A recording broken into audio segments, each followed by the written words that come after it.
story till now. Players are summoned to the prince. They are asked to receive and secure a delivery that is coming into the city via plane.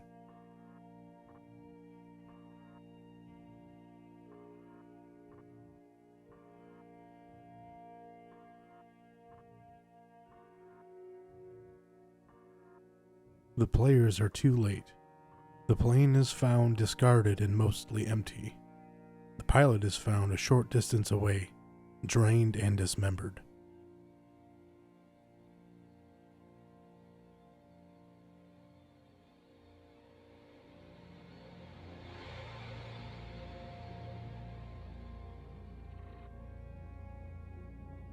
A gas canister is found.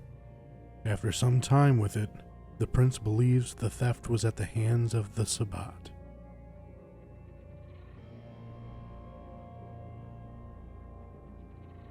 The players are then requested to find and investigate a vampire by the name of Darek of the Bruja clan.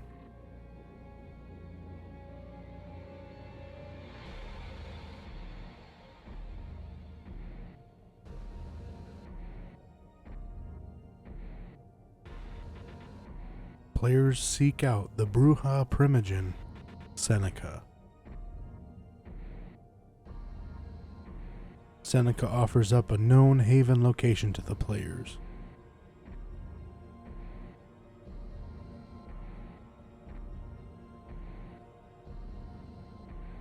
Players find the location of the haven with no signs of how to enter.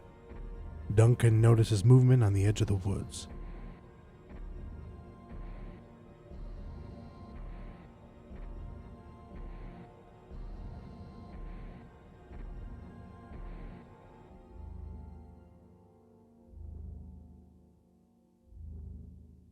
Giving chase to the figure in the woods, Darek escapes on a motorcycle.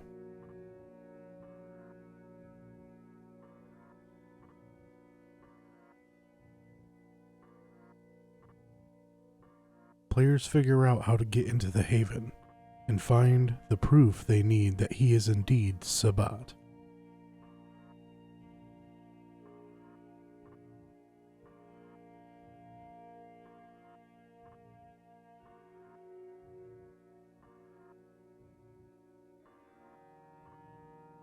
Looking to regroup, Sir reaches out to Seneca to find that Darek is with him. The group rushes to the Bruja's home.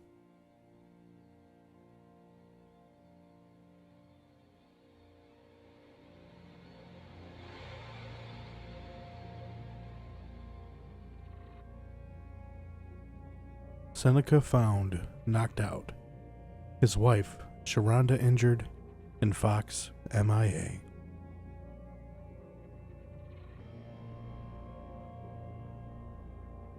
Frustrated, the players regroup after reporting to the prince.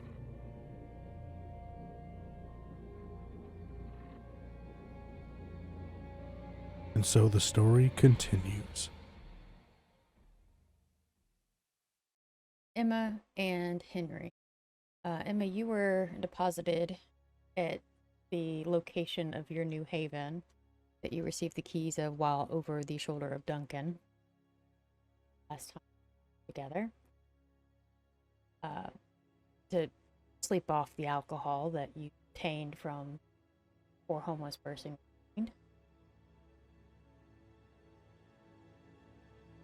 Your new abode is one of the upper floors of a building, like a tall building, and like a studio apartment, but it takes up the entire floor. Not the topmost floor, but it's not like the lower floors. Really nothing in it, other than obviously the room that is windowless where you were deposited so you could rest. Your night is starting. What would you like to? Probably just kind of chill out here for a moment. I'm assuming that I did not, or that I slept off all the alcohol now. Yes. Alcohol should be completely out of your system with no residual effects. Um, as vampires or kindred, you do not exactly burn alcohol the way a human does. It just kind of lingers. So you definitely don't feel right until you can replace that blood, but you're not as loopy. All right, well, then I'm just gonna hang out here for the moment until I feel like I am needed. Henry, your new abode isn't very far. There is a place still downtown. It is a bit of ways away and is close to, oddly enough, an outreach center, outpatient co-op for the mentally disturbed to have, discussions with doctors to make sure their medication is working properly. It is an area referred to as Metro Center and has a really nice old fountain type lake nearby, and it's just a little brick building, not much in the way of like a storefront or anything. It looks like it used to be, but it no longer is. It is also unfurnished, but again, small room that is meant to just protect you from the sun while you rest. Sounds cozy.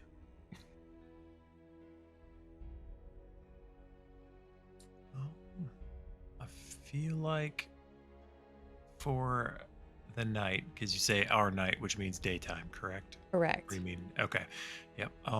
Probably just kind of get bearings of the room and probably you said unfurnished, but is there anything in there that could be like fashioned into anything that would be slightly comfortable to lay on? Not particularly, but you've done enough travel in the back of train cars and stuff to how to use like your coat and whatnot and make it like a makeshift pillow. All right. Henry wants to just kind of check, make sure everything's nice and secure and locked up, and then probably lay down for the night, get some rest. You're gonna sleep the entire night away? Not the entire night, but get a little bit, like 4 or 5 hours. Oh, that means you're sleeping during the day. Mm-hmm. Okay. I wasn't sure if you realized I was starting at the start of our night.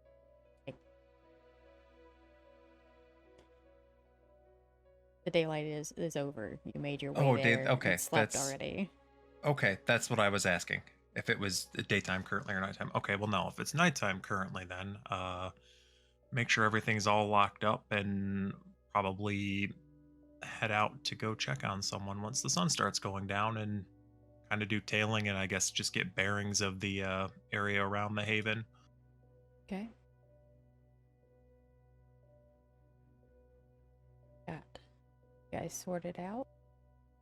Jeff, you wake up for the evening. What would you like to do?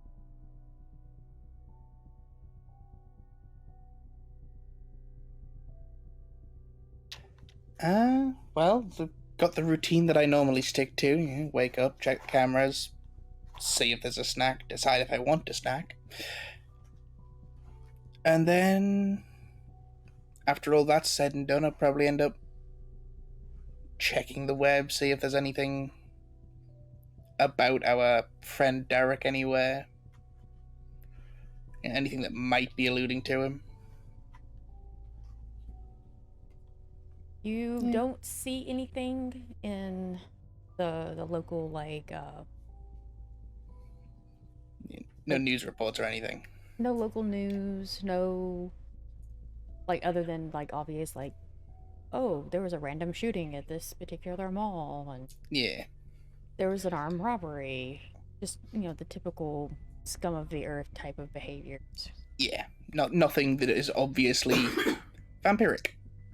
Correct. Everything seems pretty human. Okay, then I'll just wait for any summons for now then.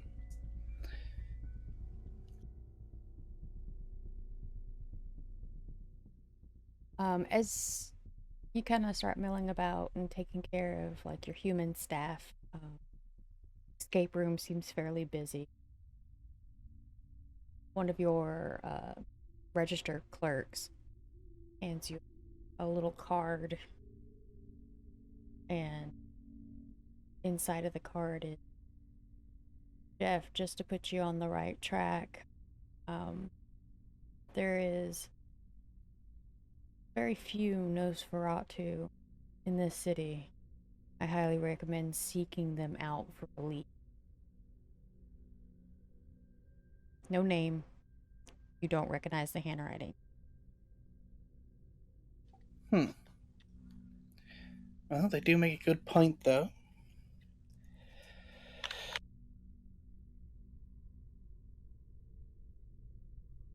What would your course of action be?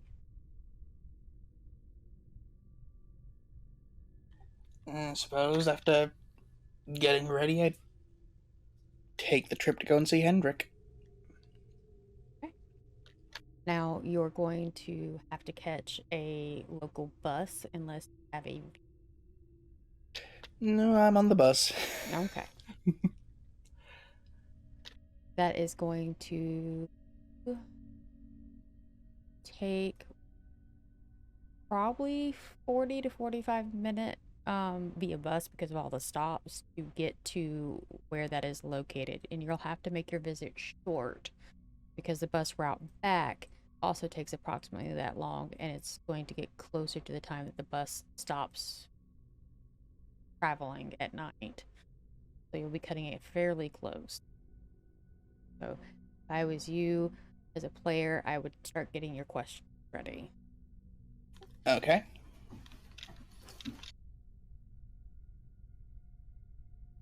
And Duncan, you wake up in your safe area pawn shop. What would you like to do? I would head up, get with my attendant that looks over the store, see how business has been, and see if there's been any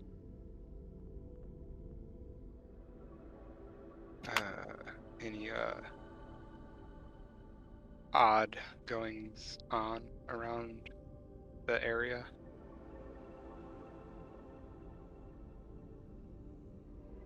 Your typical elements didn't report anything other than they did see the same motorcycle they saw in the accident the night before, heading down Gallatin Road back the other direction the way it originally come. This time seemingly in less of a panic. Heading back in the direction they evaded from, Duncan would probably call up Sir and see if he, well, if he picks up, see if he, like, what his plans for the evening are. All right, sir. You wake up in your basement room of your compound.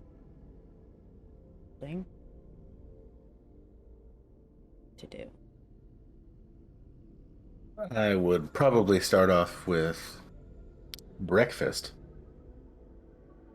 and probably get on the wire about finding a place for a small base of operations, as well as trying to find Fox.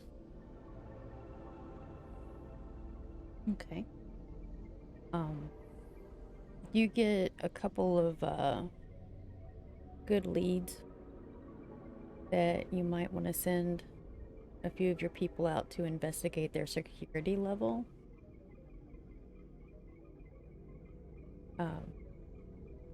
Let them kind of evaluate it first, then report back to you. See if those are available locations. Start working with a realtor to find out if they're purchasable locations. Some of them are obviously not quite in the fist areas as far as whether or not the Camarilla controls that portion of the city.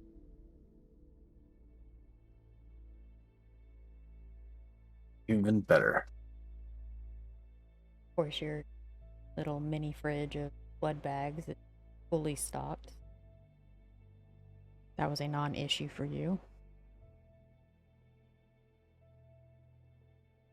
Your second in command takes the paperwork and starts delegating and down where and what time to check it out for you.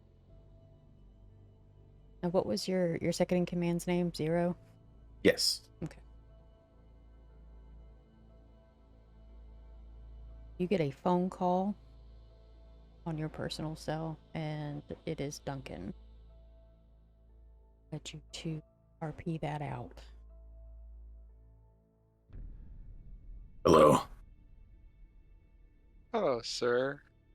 I was wondering if you might be interested in doing a little reconnaissance with me tonight.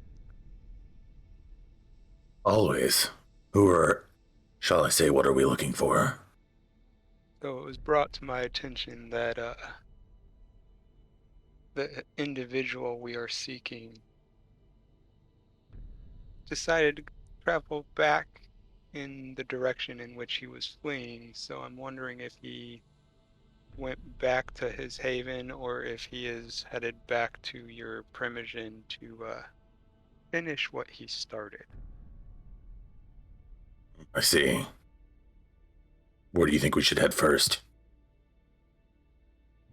Our best course of action would probably run to your Primogen, check on him, make sure everything's on the up and up around there.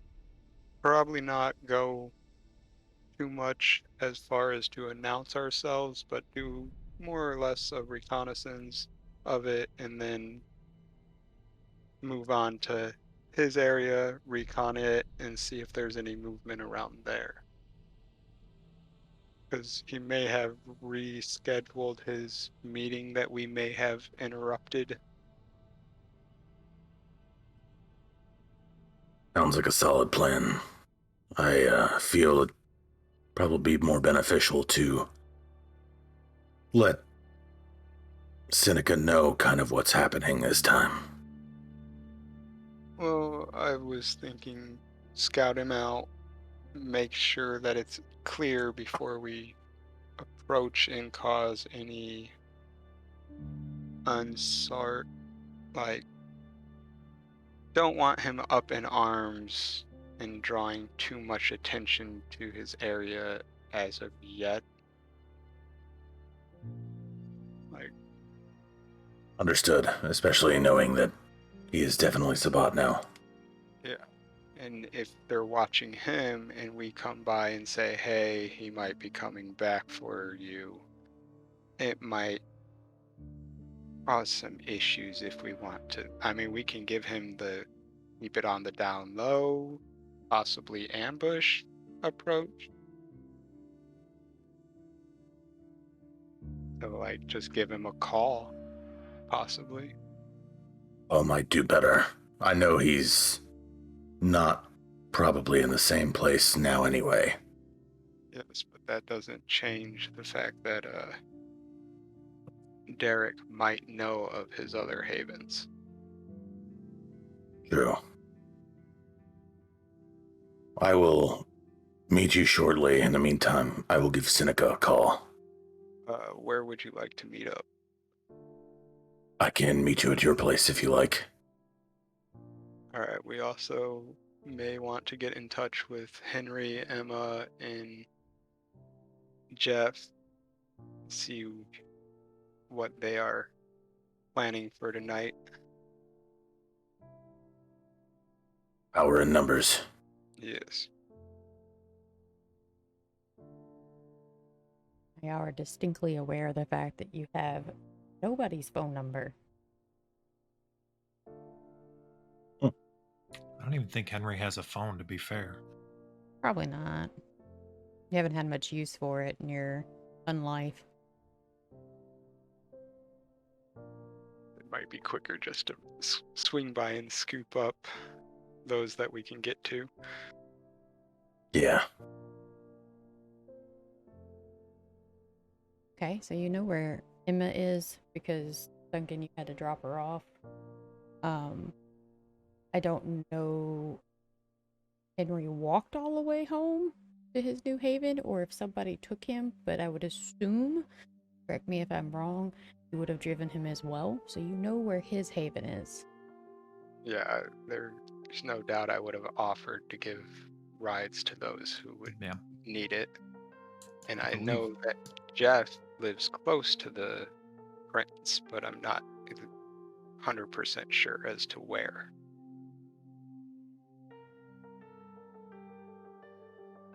Okay. Jeff, did you ever give anybody a business card other than Liz? No, I think it's just Liz that knows where I, actually knows where I live. Okay.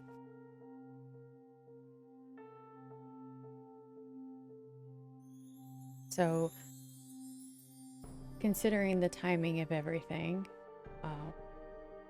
you go by Henry's place, Duncan, and do not locate Henry. The place that you dropped him off seems to be empty and very much locked up. Then I would proceed from his location to Emma's to pick her up. And then before me and Sir got off the phone, I would have said to just meet at the Prince's Elysium. Okay. When you get to Emma's, you don't have a key to get into the building, but there is a call box at the bottom. Several of the floor and apartment buttons are not labeled. Most of them that seem to be labeled have been there for a while. I will pick a random one and I will ask them if they want to talk about their Lord and Savior Jesus Christ. Jehovah Witness. So the first one you try, does it have a name or is it? Who would have a name? You get through to somebody, you ask that question, and promptly there stops being responses. Is there a name that looks like an elderly lady?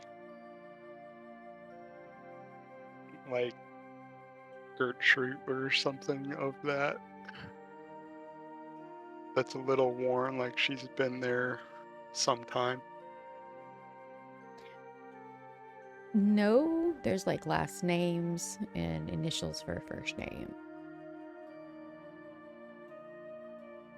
Alright, I'm going to pick one that looks fairly new.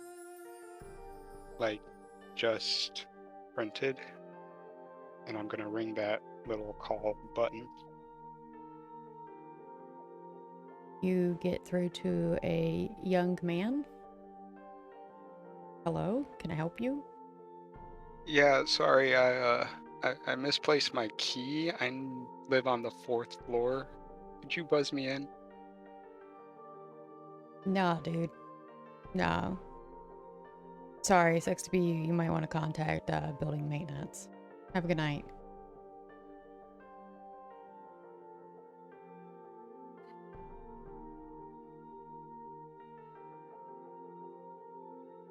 I'm gonna buzz all of them. Even the blank ones. You finally hit a blank one that you haven't buzzed, and a voice comes across with a very thick, like Asian accent. Yes, can I help you? Avon calling? I don't think I am the correct gender for that, but appreciate the thought. I'm looking for Miss Emma. Ah, yes. Well, she is 2 floors down from me. And don't think she realizes that she has a call button. Last night, the first time she'd gotten here. I will go down to her apartment and let her know you were here. Thank you.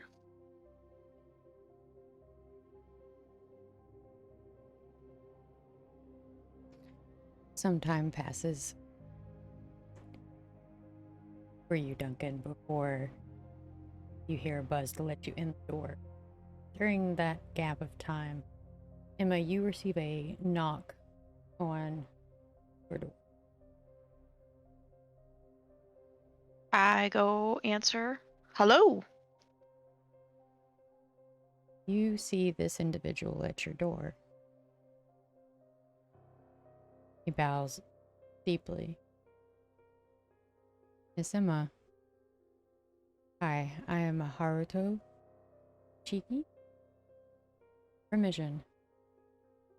I believe a fellow kindred is looking for you downstairs at the front door that does not realize you are here. Or which room is yours? Oh, that is a dilemma, Yes. but also nice to meet you. Nice to meet you as well. I hope you enjoyed the flower that Lily requested for you. I certainly did. Wonderful. I have much work tonight, so I will be on my way. Hopefully we can catch up soon over a glass of Vitae at some point. That sounds wonderful. Can't wait. And he goes back to the elevator and hits the button and politely waits for it and leaves. All right, I am going to grab my bag with my sketchbook and pencil and head downstairs. Is when the front door opens and it is Emma coming out towards you, Duncan. Evening, Miss Emma. How are your accommodations? Emma is going to have a sudden realization of what transpired before and go beat red, look down at the ground, and say, everything's fine. Future reference, vampires can't blush. What would be the equivalent of blushing?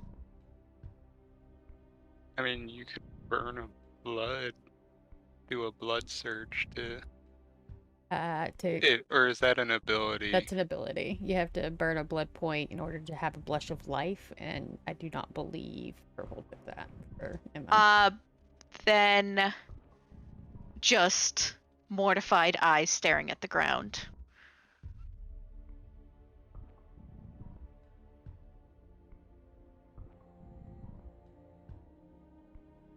Duncan will open up the passenger door to let you into the vehicle. And I will go into the vehicle. But I will not be talking or looking at Duncan. When Duncan gets into the vehicle, he is going to ask you if you have heard anything from Henry because he was not at his haven. No. Then we will proceed to the Princess Haven. And Duncan will start driving towards the Princess Haven.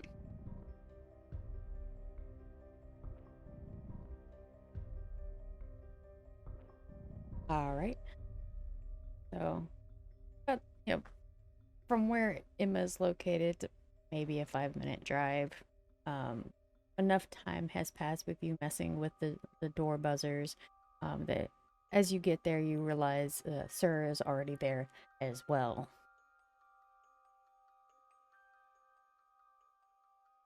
Pull into a parking spot, you pretty much park right next to him, and he's just kind of leaning against something in that area.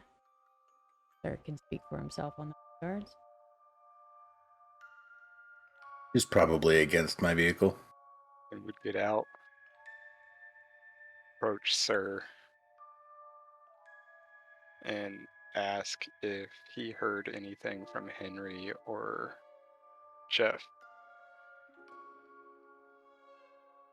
I haven't heard anything yet. I do not have their numbers. We find ourselves in quite the predicament. Maybe the prince will know who they are. Possibly. Alright. Speaking of numbers, can I have both of your numbers? Yes. Sir hands you a business card. That's very bland. Yep. Duncan does the same, and it says that it's a pawn shop, and it has a telephone number and then a cell phone number, and that's it. Thank you very much. Would you like my number as well, in case we need to contact each other? Yes, please. I will give you my number. Duncan uses an old flip phone. Like Doug. clamshell flip phone. Sir just hands his phone to you.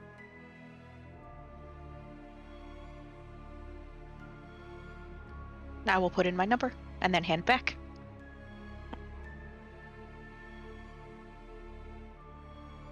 Oh, to the prince.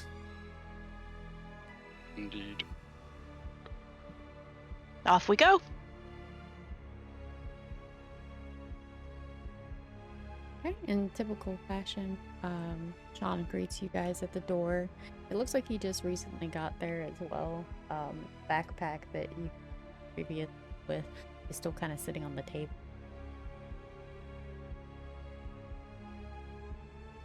Hi, Mr. Sir. Hi, Miss Emma. Feeling okay today? Yes. Thank you for asking. I looked into your little problem just to ease your mind. They were fine. You didn't hurt them. I think maybe you were a little more drunk than you realized and thought you hurt them. They were fine. Emma is going to breathe a really loud sigh of relief. Looks at Mr. Duncan. How are you doing tonight, sir? Good yourself. Little frazzled today. Long day at my day job.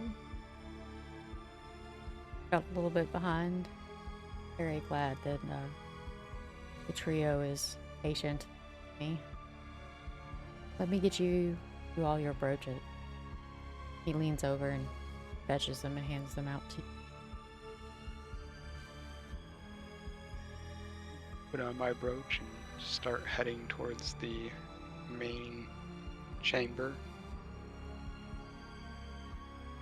I put mine on as well as I kind of awkwardly pat Sean on the shoulder and say, "Thank you, Sean. You should maybe get some sleep." He nervously laughs and makes the remark of, when I'm dead. I try my hardest to give a genuine smile. I'm gonna grab the brooch as well and just nod at him and say thank you again. Absolutely, Miss Emma. And he touches his ear and informs the trio that you're here to see them. And then waves y'all towards the doors. Gonna hop over to Jeff. Your bus lets you out about a block down the hill from Kindred's shop. You're in an All right. extremely... lets you off at this intersection here.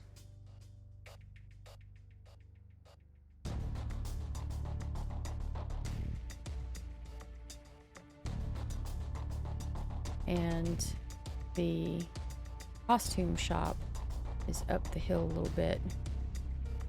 Technically, I think it's this building. Yeah, walk up, look for any cameras, because chances are they've got some, and they'll be able to see me coming, and then I'll knock on the door. If it seems open, I'll just walk in. Yes, the costume shop is absolutely open. Yeah, but I like to announce my presence before just bursting in. Yeah, give them some warning. The human employees are milling about helping customers. Left hand side when you walk in, and it's super cheap, like bagged costumes that you'd get from just about any like pop-up Halloween shop around all time. They carry them year round, along with like knickknacks and other little like props and accessories, things of that. Then you've got right hand side, looks to be the bit more expensive side. You've got like rental wigs, rental costumes, very detailed stuff. And in the center is a glass display case and the registers. The glass display case has various costume jewelries, different expense levels. Some of them are obviously supposed to be replicas of very important pieces. Other ones are like obviously super cheap, meant to give the illusion that they're expensive, but obviously there's a young lady wearing a nice form-fit black button-down dress shirt and black slacks, hair pulled back in a nice messy bun, if you can imagine such a thing. And she just greets you really large grin. Hi, can I help you with anything? Now, I am very obviously trying to keep my cool because this is like heaven. Yeah, I love everything in here, but I'm very clearly trying to go and see Hendrik and not spend a shit ton of money. So I'm, walking up to the counter, returning the smile, like, hi, would Hendrik happen to be around? I kinda need to talk to him. Oh, absolutely. I think he was wrapping up a prosthetic downstairs. I will be right back. I'll go fetch him for you. Thank you very much. That leaves some time to mill about. Yep, as soon as she does, I'm just off into the aisles, checking out everything. A few moments later, you hear a fairly thick German accent. Ah, Mr. Rowlett, how are you? What are you doing? Unfortunately, it is business, and not the fun kind of business. Would I be able to speak privately? Yes, absolutely. Come downstairs to my studio. Thank you.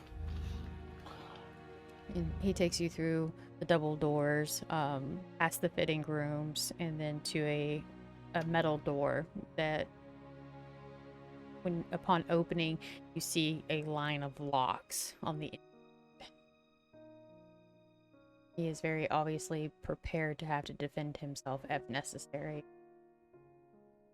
You take a pair of stairs down into the basement level and come across a reinforced steel door. He opens it up, lets you through, and there is a studio down there. Various mannequins of different heights and sizes. Looks like they have residual like plaster on them. There is a dentist chair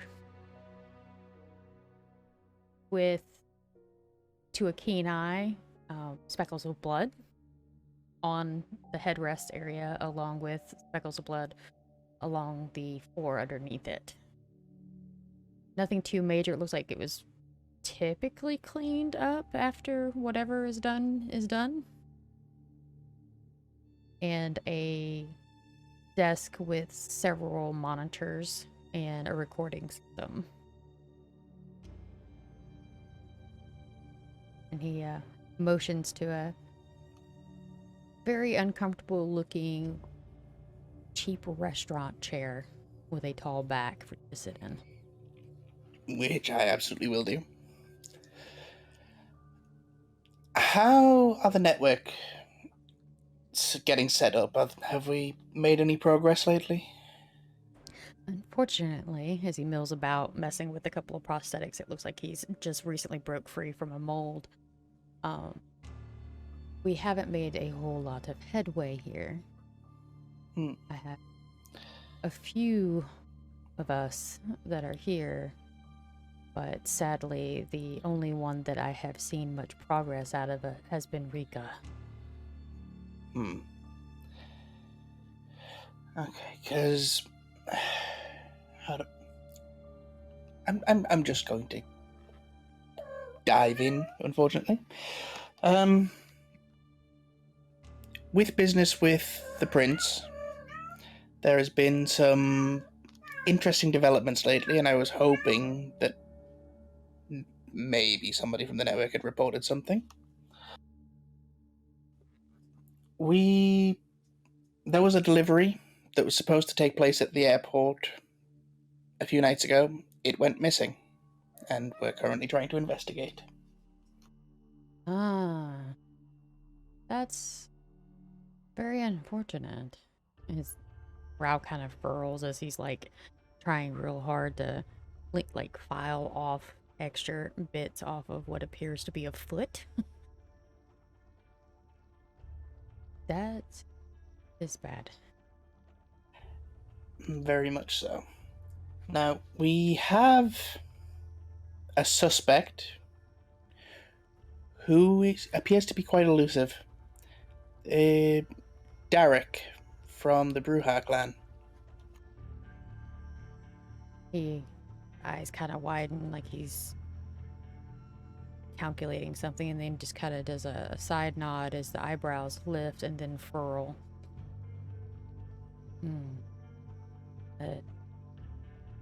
That poses problems for the Bruja clan.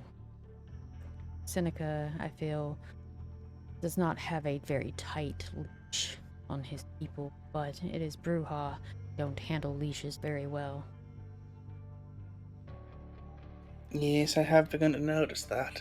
Although some of this Derek's friends appear to prefer leashes. He seems to be in with werewolves. He just kind of looks up, holds his hand up, and one finger pointing to the sky goes, "Are you sure about that? Did you get confirmation?" Not 100%, which is why I'm making no direct accusations, but there was something in the woods when we found his base that drew our attention away from him and howled in the distance right before he ran the other direction. Now, it's not, a guaranteed sign of anything, but it feels very much on the nose. Now, you're new here. You're not dealing with the different elements of how this city has been able to be gained and held. And at this point, he puts the prop down, kind of wipes his hands on his waist level. Not much in the way of actually doing anything, mind you, because he's kind of dusty all over anyway. He takes a seat nearby facing you and folds his arms across him, intertwining his fingers. The werewolves that are in neighboring woods, think of them tentatively as the scourge of our Camarilla. Scourges take a long time to develop. They have to be people that the prince and the Primogen trust within the Camarilla in order to take that position. Somebody that can go everywhere, do everything, and not necessarily be judge and jury, but fairly close to it. Seeing as Victor and the girls just recently taking the city, the werewolves function much like the Scourge. Out of character. Hold on a moment, please, if you don't mind. For the viewers that have that don't know Vampire the Masquerade, the Scourge are basically the border patrol for the Camarilla. Any Camarilla city will have these people who are denoted as Scourges. They are bounty hunters, trackers. If a blood hunt is called upon a vampire, they are usually the first on the scene, and if given too much of a hard way to go, will kill the kindred that the blood hunt has been placed on. They also prevent anarchists and Spot from taking hold if they can catch them soon enough. So, the character. Yeah, my newness here is why I'm making no direct accusations. I'm just throwing out the evidence, shall we say. He extends his index fingers and start kind of tapping them against each other. My knee-jerk assumption would be that you probably ran across one of their scouts and you interrupted them. But again, that is my assumption. Without any kind of confirmation, it's too early to say. So I quite agree. One final question for now, because I do need to get back. From the network that we have up as it stands, have there been any signs of the Sabbat trying to make any form of incursion back in? Anything obvious? They've been trying. There's scuffles every night, Jeff. That I don't think will ever end until we've completely wiped them out. Now, that's easier said than done. They own the East Coast. The fact that the trio has managed to make this city as secure as they have is no small feat, and that is with the assistance of the werewolves. For by and large, they are far more powerful than us on just brute force alone.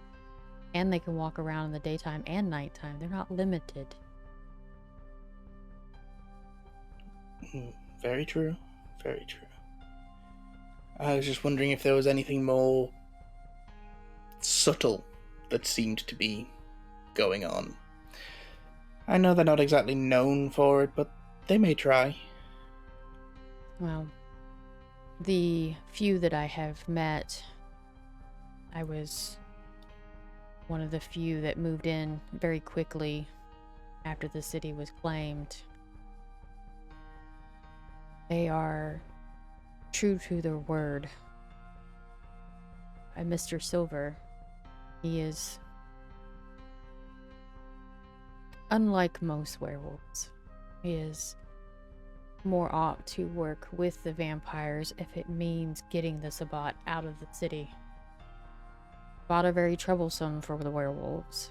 They cause unnecessary alarming to the humans and to the werewolf family.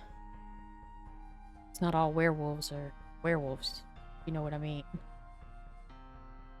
Their bloodline carries theirs. Much like we have child, or they do too, and not all of them end up being werewolves. So they have to protect the human side of their lineage as well.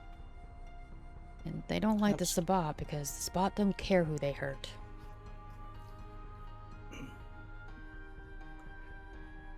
Absolutely fair. Alright, I should leave you be. I will leave you a present, though.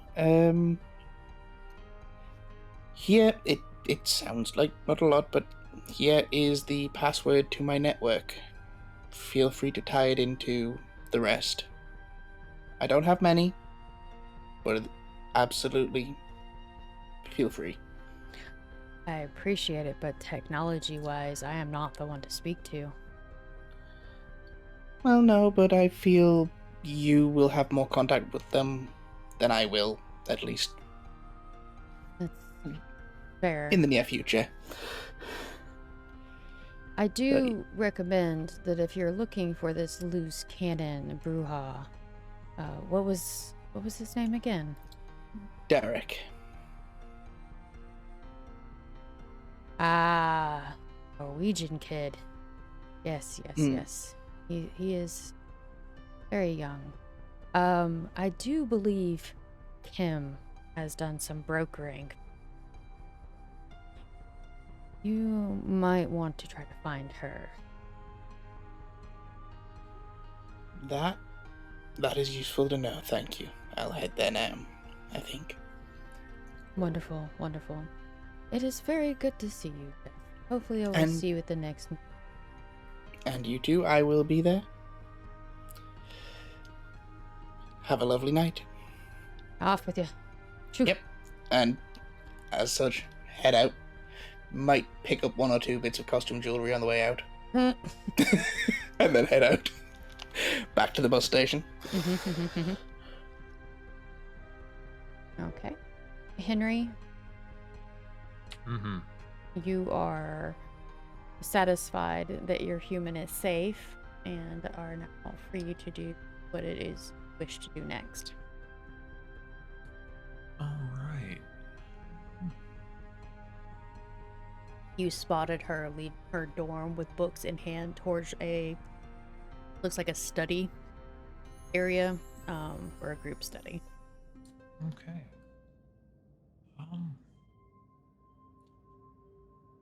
I would imagine Henry would probably scout around for a bit, but mainly see what's between him and the church, get used to a route to and from there, because, it's going to be important to be there on and off.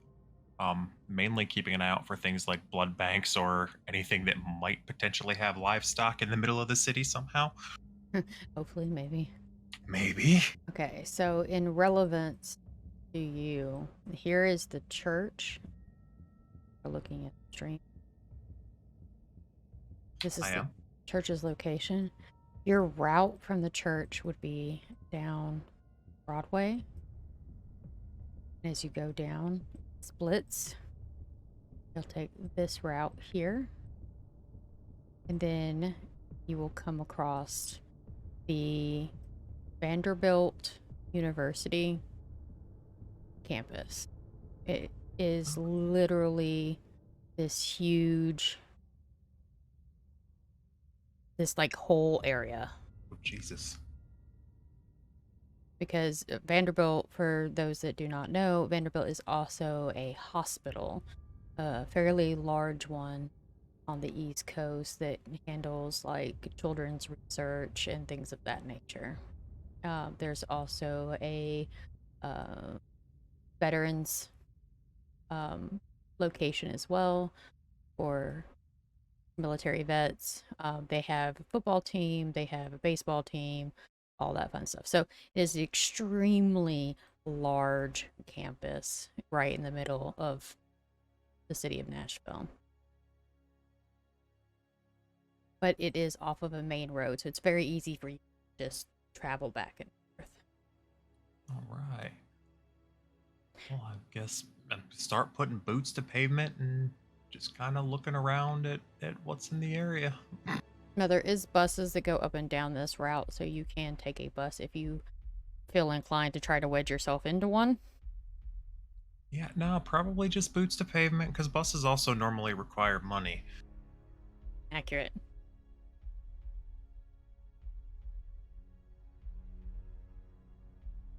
You don't see much in the way of like blood banks or anything like that.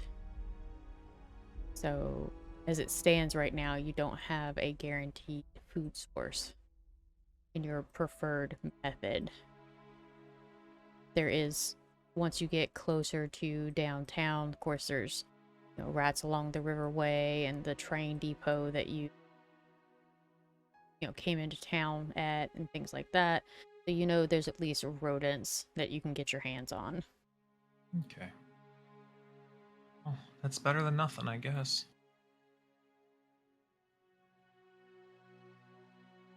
That is a very, very long walk, so it's I gonna have to be a little bit. talk to the girls and figure out the magic behind those Capri Suns.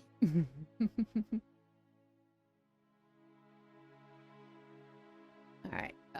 You finally get your way to the Prince's Haven.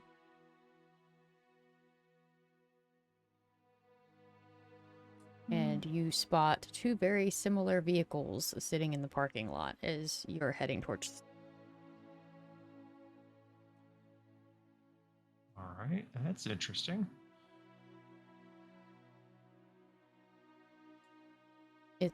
You recall them being Duncan Yeah. Zers. Yeah. I'll head in, get my brooch from Sean. Slap that bad boy on and start heading in. Calling out Duncan? Sir, what are you guys doing here? Your voice echoes through the main chamber.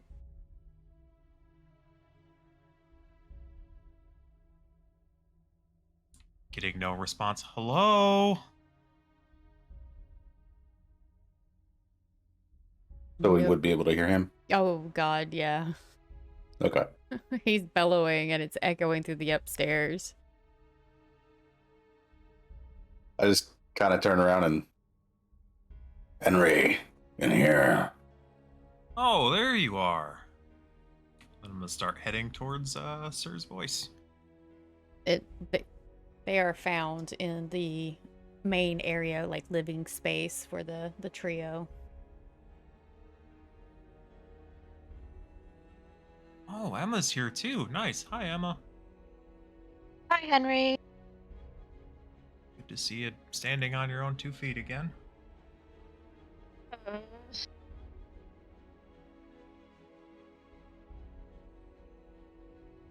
Thanks. Yeah. I'm glad to be here. Liz comes out of the back room. Wow. Apparently, our home is the place to be. It's gonna get cramped. Maybe we should move upstairs to one of the meeting rooms. Yeah. You got one of them juice boxes for me? I'm a little thirsty. Let me see if Elizabeth has one stashed away somewhere. Hold on. I'll be back. Y'all head on upstairs. The main room, go through the left door, not the right door how you get to us. Go to the left door. There's a pair of stairs that go upstairs into the main area. There's several rooms back there that are huge, like conference rooms. So go up there. I'll meet you up there. While walking down the hall, Henry's going to have both of his hands in L's looking at him.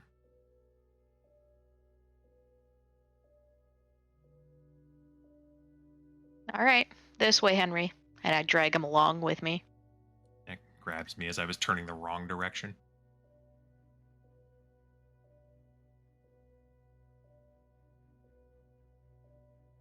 Sir, Duncan, Jeff, are you following? Jeff's not here. Jeff's not here. Oh, Jeff's not here. Never mind. Emma's losing her mind. Always. I'll Sir, follow with. Duncan? As y'all breach the stairs, you see a very long hallway. Left-hand side of the hall is panes of glass. You can see outside. Right-hand side, there's several doors. Some of them open, some of them aren't. When you peer into the first opened one, it is fairly deep room, and you see the end of what looks to be a table and lots of chairs. You see the right hand side of like a dry erase board, and it's got business carpet in it. The brick has been roller painted white, and it definitely smells like an office. Fancy room. I'll find a seat and awkwardly plant my large derriere in it. As you go into the room, it opens up fairly largely. This conference table could easily hold like up to 30 people around it. There's several different dry erase boards with various colored dry markers on the edges of them and dry erase. A couple of brochures and motivational posters that are all like faith related. This is a historical Victorian Episcopal church, so tours that go through during the daytime, they have everything set up, continue to give the illusion that it is a functioning church. Then I'll walk to the middle of the table and sit in the middle of the table. Not at the head of the table or anything, but somewhere along the middle. Just finding the closest seat and planting my butt. Is standing somewhat close to an exit to this room. Emma is going to find a seat between Henry and Duncan, but that's not at like the head of the table. Okay. After a bit of a wait, Liz, Elizabeth, and Victor come through the door. Now, Victor a little bit more awkwardly as he has to kind of turn and duck to get through the doorway. But once in, they just kind of take their seats, except for Victor, who stays standing kind of near the door. And Liz motions to Henry and holds up a fairly large bag of blood. It's not like a little bitty thing. It's like a full-on blood transfusion bag. Sorry, Henry, man. This is the smallest she had. That's fine. Get up and gently take it from her and give her a thank you, and then sit back down and happily take a few sips.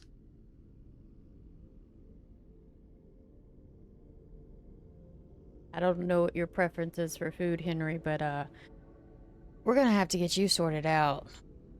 Don't need you going feral on us, big boy. Yeah. On that note, where do you get your blood bags from? Because maybe a change is in order. Yeah, Sean kind of told me about what happened. I take it it's been a long time since you've had a run-in like that, hmm? Oh, a very long time. Yeah, it's honestly, we get quite a few of the homeless that end up spent, I guess is the nicest way of saying it.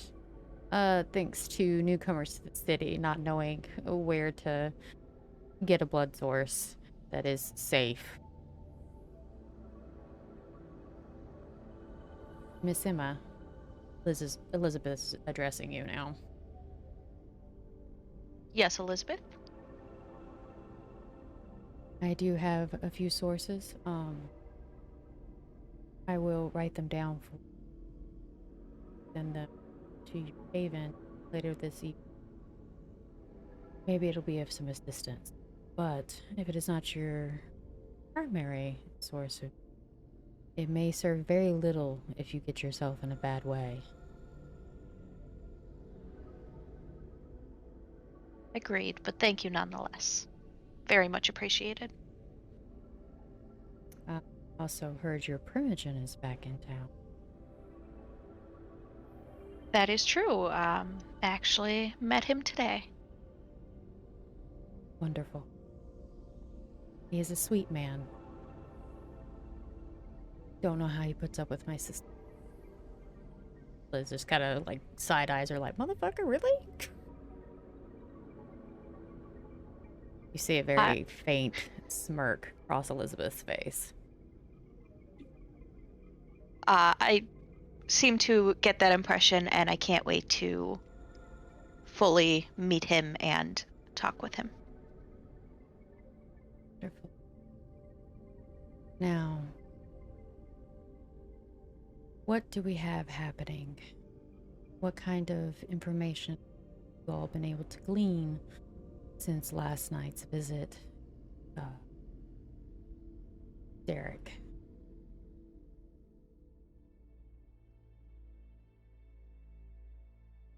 I believe Duncan can say more. So it would appear that he has returned from wherever he was hiding at for the day.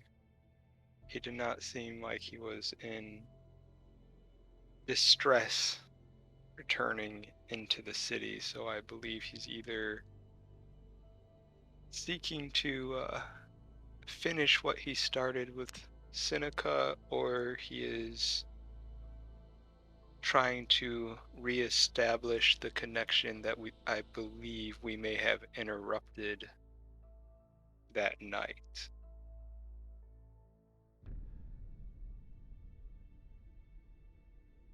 She stands there, seemingly staring through you.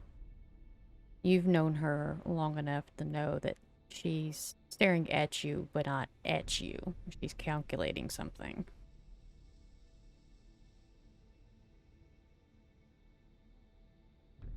We are going to rule out the werewolves for the time being. I have faith in Mr. Silver's assessment of the treaty. However, the fact that he felt the need to come back into the city leads me to believe that he feels confident that Seneca didn't squeal. I assume that Mr. Seneca has intentionally kept it that way. If he has, then I'm very proud of him. Very smart for a Bruja. We will use this to our advantage. I believe it is time for you guys to put in a little bit of investigation work. This time being more subtle, I would assume. Kind of nods at everybody like, are we going to do it right this time? I Yes. don't know if Henry understands the word subtle. Duncan stares directly at Henry. She moves to your side, Henry, and very gently places her hand on your shoulder. You know subtlety, don't you, Henry? Hmm. You have that same sense of dread when she gets that close to you.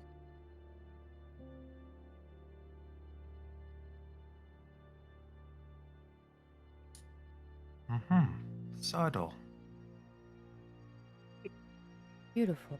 She removes her hand and places it back with the other hand in front of her. I would assume that we are going to be getting a Jeff here shortly. You have all seemed to have created a nice little team amongst yourself. It makes me very pleased.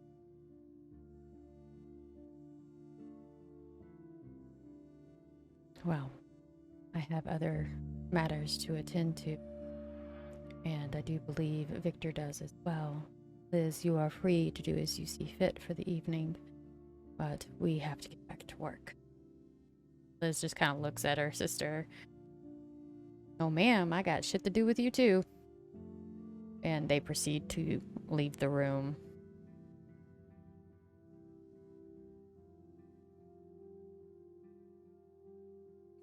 I think the timing would work out that pretty much as they're leaving, I would be showing up. Correct. Because bus routes, always fun. Correct. Matter of fact, you see the tail end of Liz going through the right-hand door as you're coming through the front two main doors. Ah, fuck. Well, it could be worse. Okay. Sean did inform you that they were upstairs in a conference room. Yep. Yeah, I was hoping to at least catch some of the meeting. I catch literally the end of it as they're all leaving. It could have been worse. Greet everybody and clue them in on where I was planning to head next, which is to go and see Cam. Jeff, do you have a number we can reach you in case of situations such as this? You know, that's a fair point, and I'll pull out my phone and distribute the number to whoever wants it, can take it.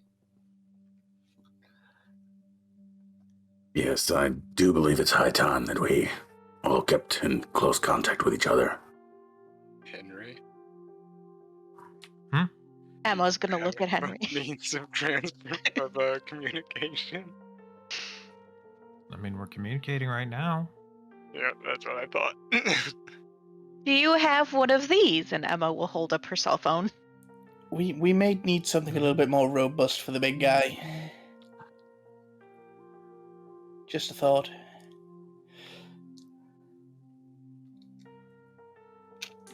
I'm liking What it. about military communications devices?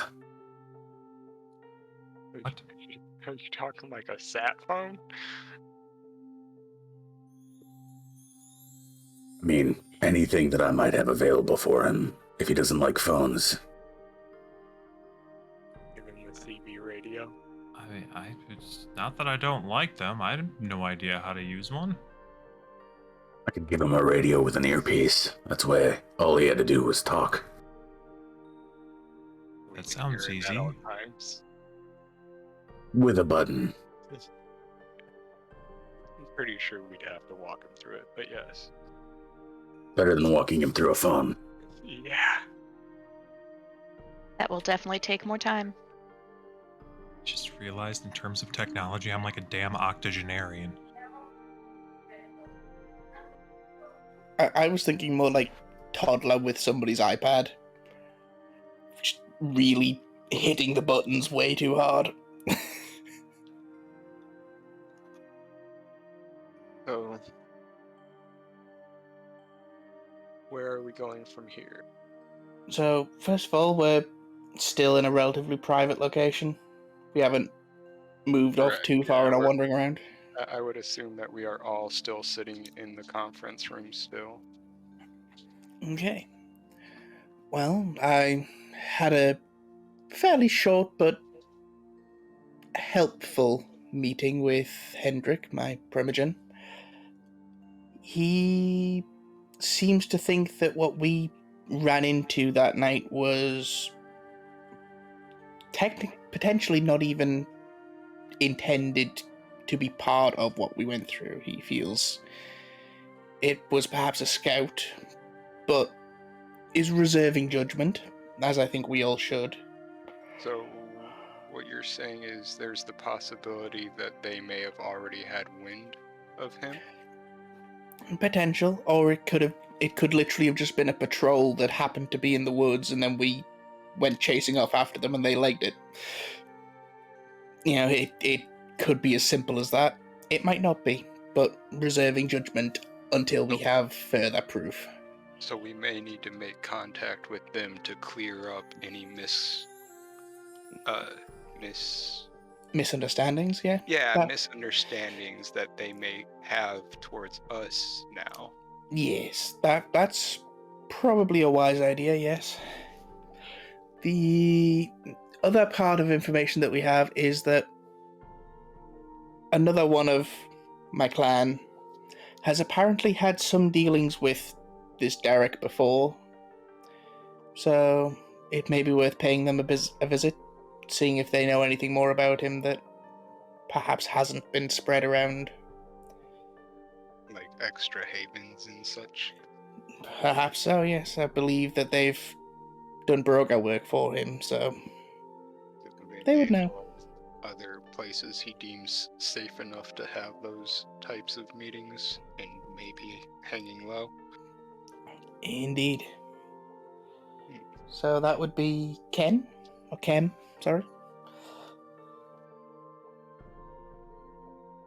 Alright, so we can go seek out information. Kim? K-I-M? I believe so. Hendrik has an interesting accent. It's a little bit interesting discerning quite how the spellings are, but I know where they are. Alright, so you already have details as far as where we can find them. Yes. Or at least I know where they work from. So we can head there. We could probably do with finding some way of getting in touch with the wolves. Just, again, to clear up misunderstandings and misgivings. Yeah, we might be able to do that through Silver, if we can get his contact information to set up a meeting for us with him. We'd probably have to speak with Liz, Elizabeth, or Victor on that matter. That would make sense. I'm assuming, given that they left, not in a hurry so much, but that they just left, that they're busy for the night, so that might have to wait until tomorrow. Do you have contact information besides the whereabouts of Kim? So we can give them a heads up on meeting up so we don't interfere with their business? I don't specifically, but I would not be too surprised to find that Hendrik has already let them know that I'll be showing up. And if we do show up unannounced, I'm sure I can apologize. So, sidebar, you did not find out the information of where Kim is located. Just know a name. I know. I was going to be as subtle as possible about Googling it. No offense, it's kind of hard to do when you don't have a last name. Yeah, but I know the kind of work they do. I know a name, which it might work, it might not. And if worse comes to worse, I can just say that they appear to have moved.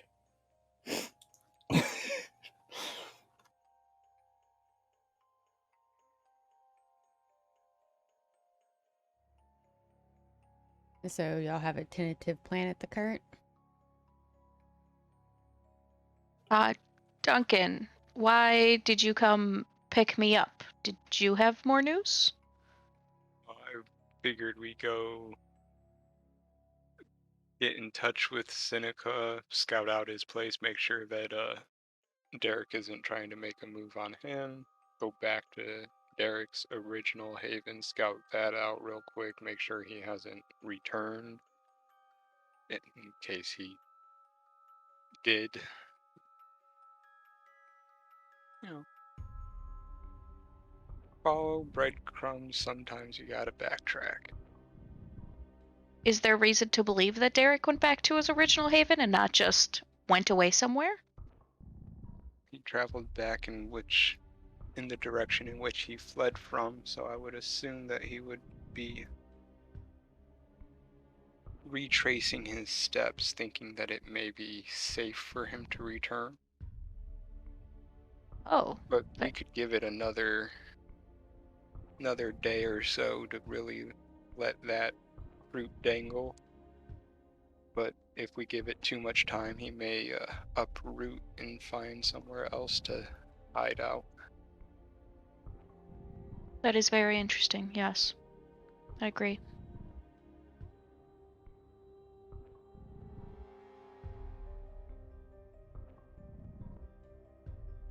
So,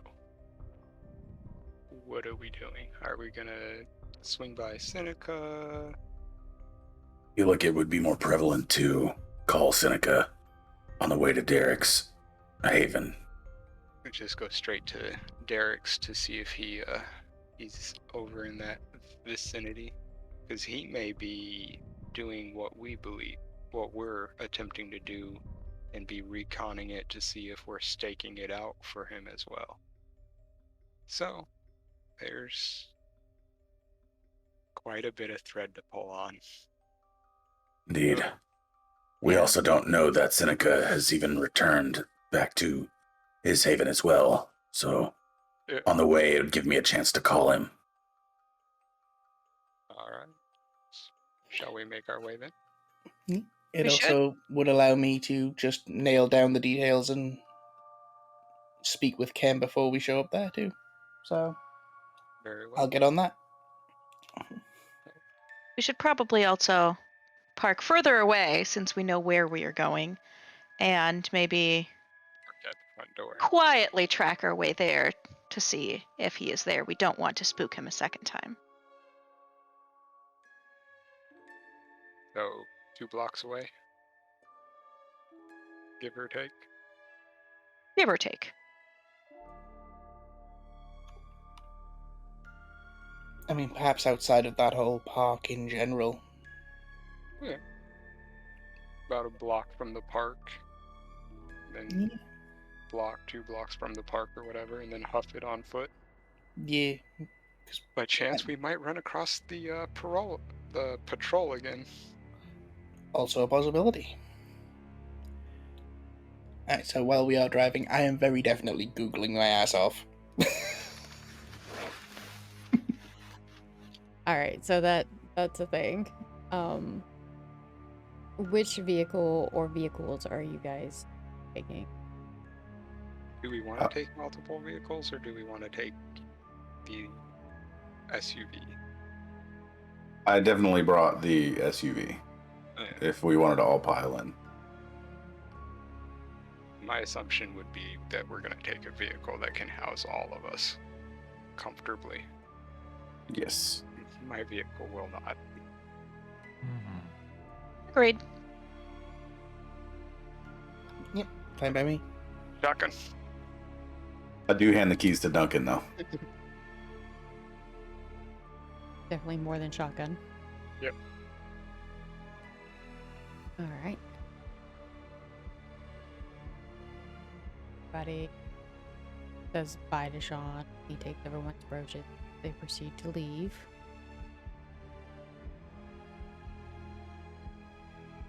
Load into the vehicle. Jeff, you open up your... I'm assuming you're not going to produce a laptop out of your ass, so are you having them stop by the escape room for you to pick up your laptop, or are you using your cell phone? I'm just using the phone. Okay. No Highlander buckles of holding. Nope. You Just a phone. You try to Google their name, but you only have a first name, so you're not really getting anything. Your network is not tied into Hendrix. There hasn't even seemingly been any kind of ping to try either. Well, he did warn me that he wasn't the technology one. You do end up getting a message directed to you on a kind of out of the way dark web forum post that you feel is directed at you, but not really. And it is kind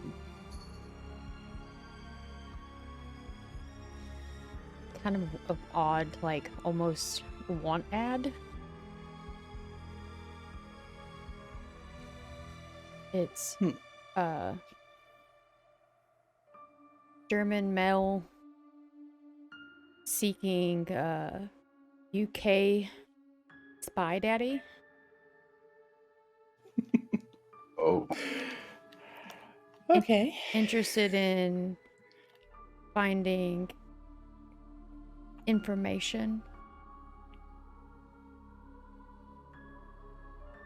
It's one of your normal haunt locations in the dark web, so you feel like it's aimed at you.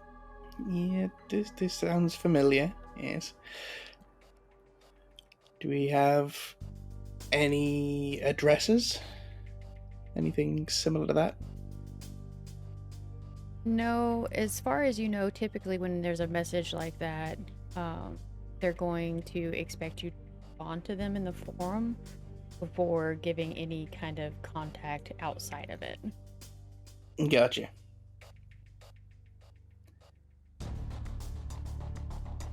So yeah, I think I'd respond, yeah. UK spy daddy interested.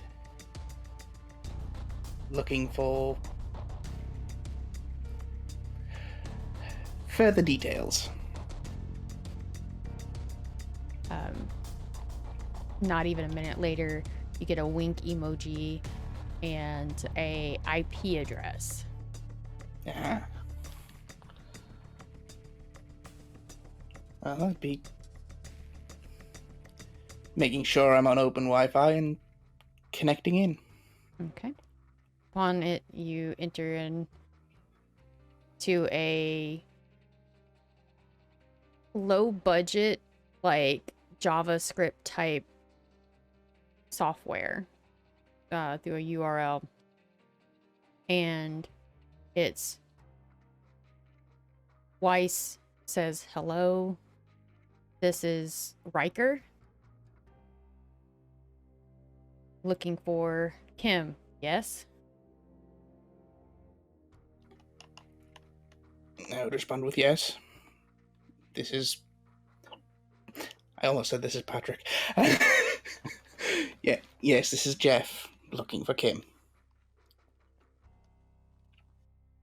They're very much, and then in italics, a underdog. And then the software shuts down, like the port got closed.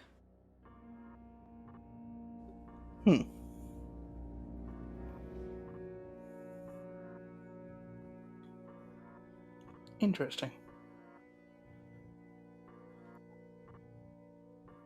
Your phone call to Seneca, sir. Yes.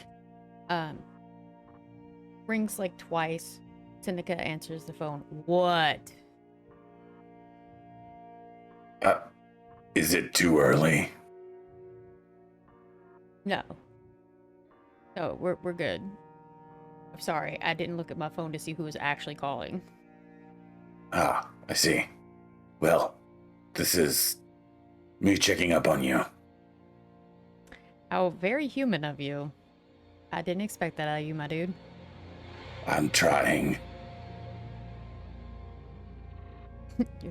Okay.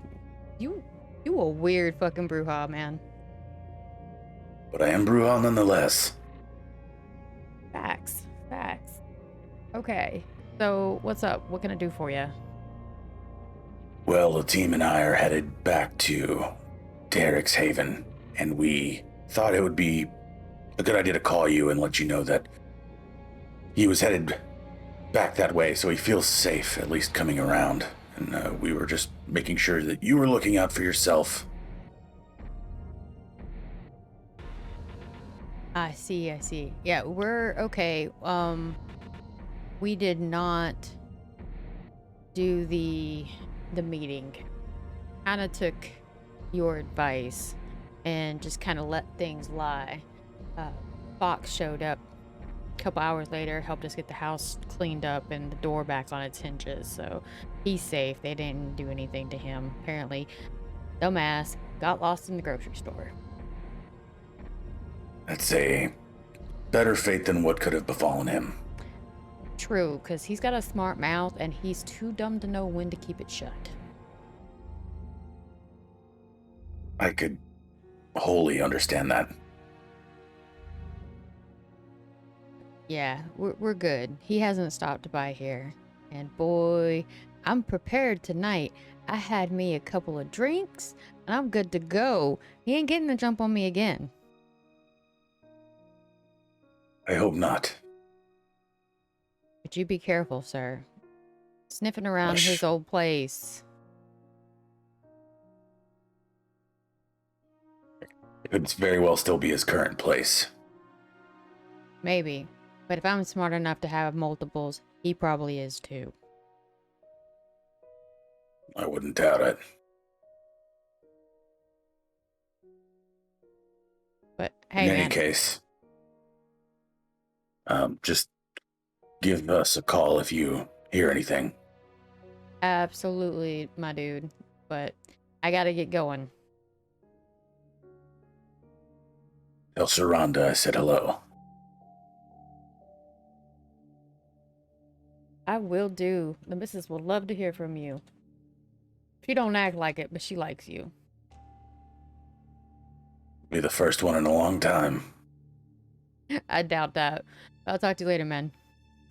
Goodbye. He hangs up.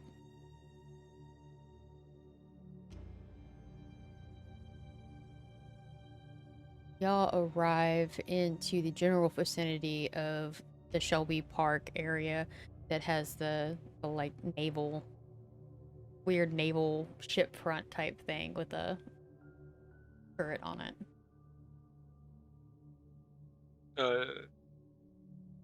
We would have stopped about a block or two from the actual park.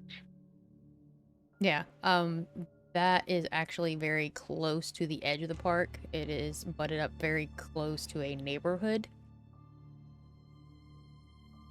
You'd have to walk across an open field from the left-hand side of it along the river in order to get to it, but it's not that far. You'd have to go through a tree line just behind the neighborhood to get to the park end. Duncan is going to cut through the tree line to get over to the park and try to stay out of sight to the best of his ability. And before he goes anywhere, Mountain Man is going to use Unseen Passage on himself so that he is not as visible. I just need to do a rouse check. And I roll AD what? 6 above. Or 6 plus, I think is what it said. There is a button for rouses. It's only the one die. Yeah. And he got a 7, so he successfully covered him. Is there a way that we could see a map of the park? I would assume we would have parked near the neighborhood. Yeah, I don't know why, but I feel quite good about the idea of parking on Davidson Street. That little road just to the south there.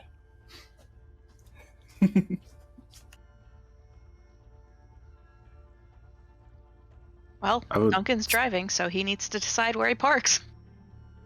I would probably park somewhere in the neighborhood, like on South 14th Street, and then did some backyard hopping. Okay, so you're wanting to park somewhere over here and then go through the tree line into this open space and then through this tree line to get over to this area, because this area is where that hidden bunker was located. Well, we could stick to the tree line if we go the north side of the tree line and come down. Okay, so you're wanting to kind of come from this direction.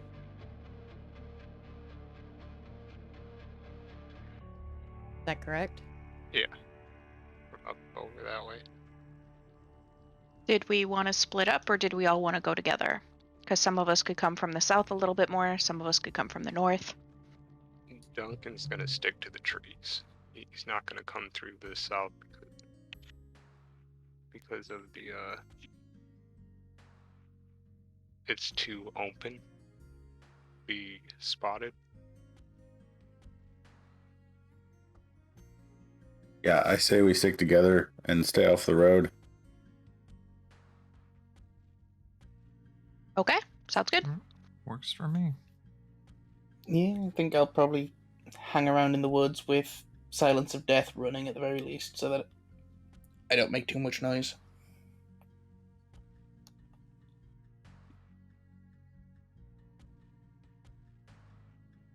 Right.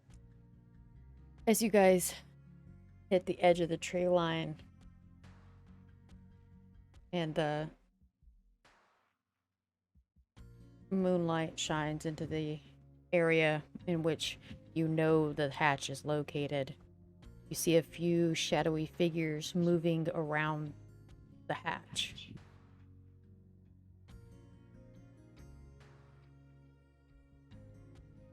Like, do they look to be investigating it or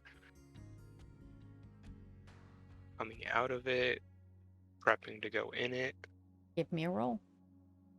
What do you want me to roll?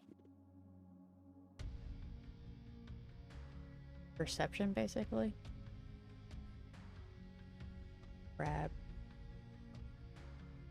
Anybody who's trying to discern what the shadowy figures look like and or are doing, give me a intelligence awareness.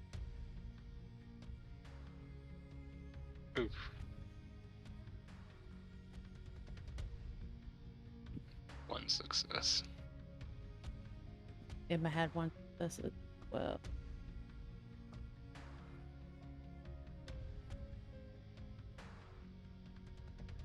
I think I got 3. Yep. See your roll for whatever reason. I got a His 10 is above. His above is Alistair's. Alistair's. Yeah. Ah, yeah. If you're looking on, it looks like they're kind of just looking around. You can't make out like skin tone or anything like that because they seem to be intentionally kind of sticking to the shadows a bit more, but it seems like they're kind of milling around like they're looking for something. So it's kind of like a repeat of us from the other night, just kind of wandering around searching. Correct. And trying not to be noticed. Correct. And failing. Well, it is kind of out in the open, so Yeah. Yep. that's like a kid covering their eyes, so going, no one sees me, and they're standing in the middle of an open field. Do we approach or do we keep watch? I would suggest keeping an eye on them for a couple of minutes at least. Unless they obviously seem to be about to move off. Yeah, if they're just milling around, just keep an eye on them, see what they do, see if they seem to know how to get in. Agreed. Because if they know how to get in, then they're obviously either as lucky as we were and happened to find the way in, or they're part of this. Some time passes, and you notice that they're not making any headway. They will get close to where you relatively think that the latch handle was at, but then move away from it and then kind of get close to it again and then move away from it, all while talking to each other and kind of looking around. Mostly down, but some of them have even gone over to the building and kind of like looked at the wall up and down and stuff like that. Not really making any progress. Then one of them abruptly stops and kind of turns their head up towards the sky a little bit and looks back and forth like they're either listening to something, but you're not really sure. And then proceeds to kind of look in your guys' general direction.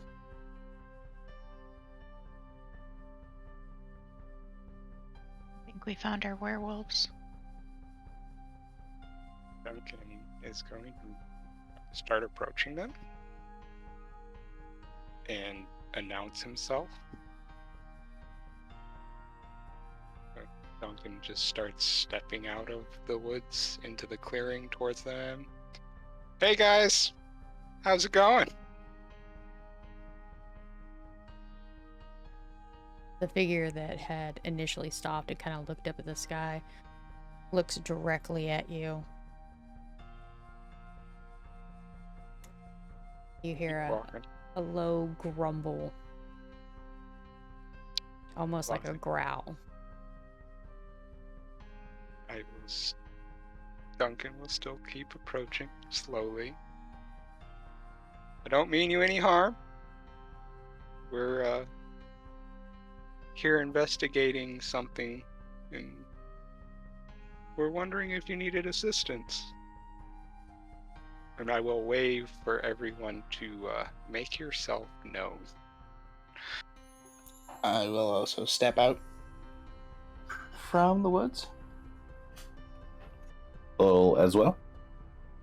I will as well, but stop just at the tree line, like right outside of it. And Henry comes barreling out. As you get closer, the grumbling stops, and you start being able to make out the face of the individual approaching Duncan. It's Mr. Silver. Ah, Mr. Silver. I was meaning to contact you. I was hoping to make amends for interrupting the patrol yesterday and clear up any misunderstandings. That is perfectly fine. Yes, the trio informed me that you guys could have potentially stumbled into our territory that we tend to keep an eye on. Looks like there is a bit of a weasel that was hanging out here. Explains why there was a report from our scouts stating that there was some of your kind in our area.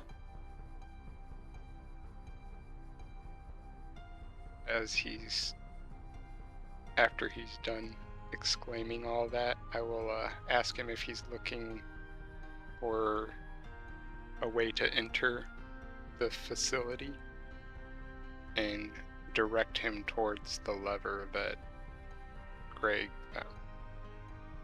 Jeff. Apparently I'm Greg now. Okay. Greg, Jeff. The G-Man, it throws it off. Old Greg. That's his new handle, G-Man. G-Man.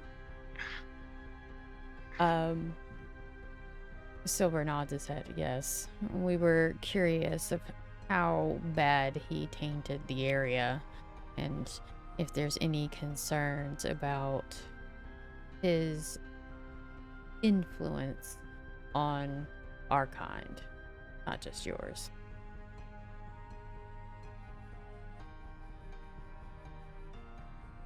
So he hasn't made his appearance here. Nope, because if he had, he'd be a dead man. Or thing. No offense. I may be a glass walker, but we're still not keen on you guys. None taken. Well, if he isn't showing himself here, he must be elsewhere. So we have no more business here. I will turn around and start heading back. You guys show him the lever, though. Yes. Awesome, awesome. His two cronies that he was with grumble as you turn your back to them, but they proceed to open the latch and go down to investigate, leaving Silver up there to keep an eye. Y'all have made it back to your vehicle parked in over here. There's a couple of families that seem to be getting home from an event that just kind of stops and looks at you. Big black truck and a bunch of oddly sized individuals just hanging out in that neighborhood. Don't recognize. A little suspicious. But they just kind of usher their kids inside and go about their business. I'm gonna give them a little wave as I get in the truck.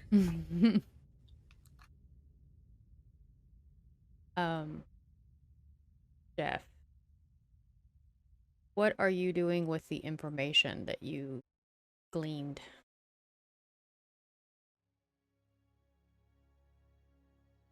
So, knowing what I assume that information to have been, I'm going to be looking up businesses, business addresses, even potentially online handles with the tag underdog.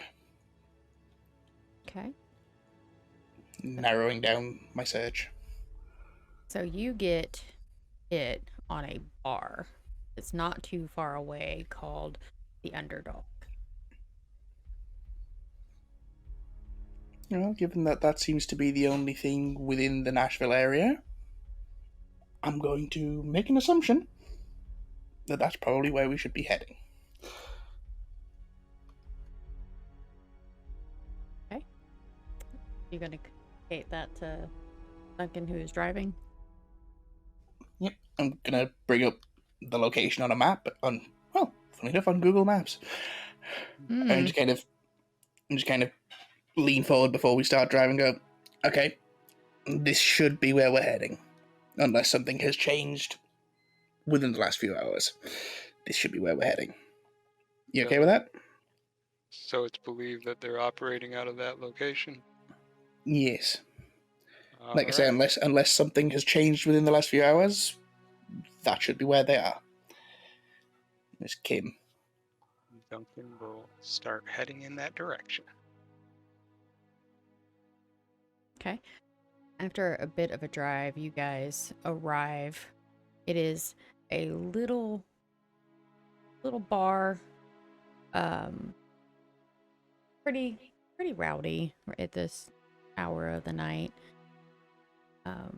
Next door is like a taco restaurant, so there's very loud Latin music coming from the restaurant next door, but there is like generic pub style rock live band playing in the Underdog that you can hear coming from outside.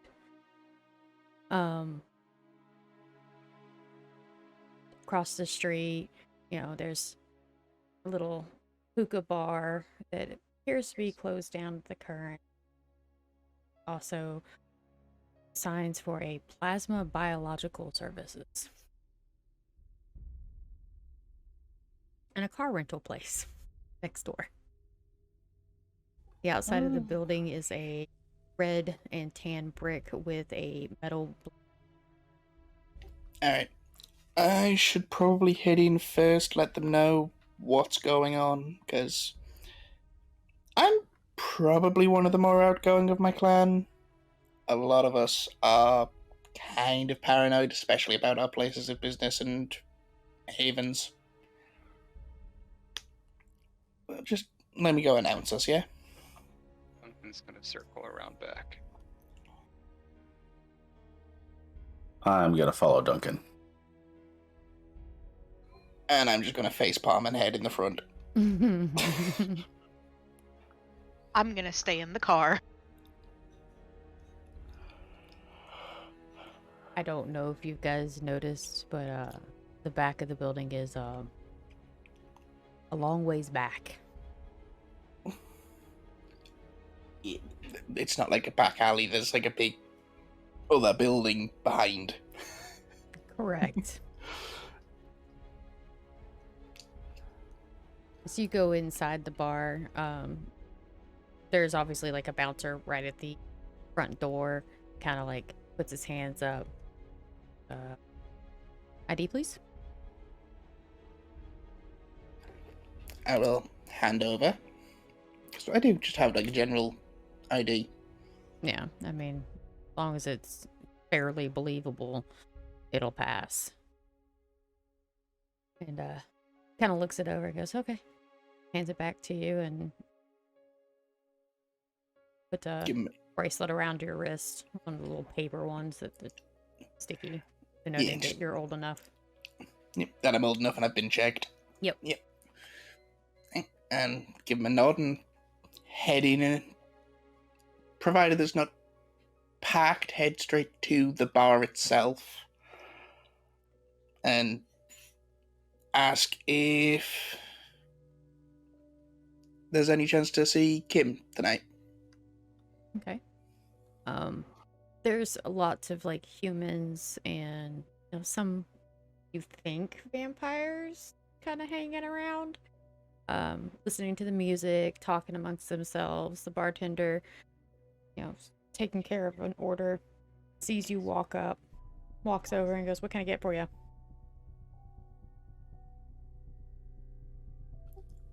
Well, I was hoping that there would be some signs of Kim around tonight. Is that going to be possible? They just kind of look up a little bit, look around. I think she usually sits in the back room. Not very social, but she is one of our regulars. Alright, do you mind if I just go back there, or...? What do I care? She's just a customer. Well, that's fair, but, it's your back rooms. They might have been private, they might have been pay only, that sort of thing. I figured I'd ask. I mean, that's actually not a bad idea. And then kind of wanders off. And I will head to the back. Okay. You see a couple of different, groups of people at smaller tables and, couches just kind of sitting back, chit-chatting. It's a little quieter back there, but you can still hear the live band. But it's not so loud that you can't hear yourself think. Yeah, it's loud enough to drown out most quiet conversation. Yeah. You notice a figure kind of positioned in the more shadowy section in the back room that is slight in build.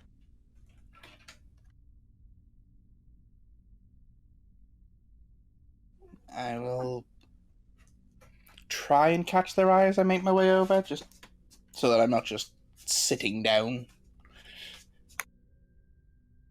As you approach, you notice that this is what they look like.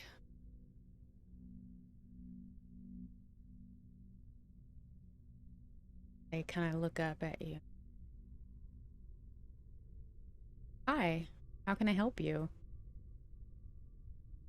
I'm going to assume that you're Kim? You assumed correctly. Very good.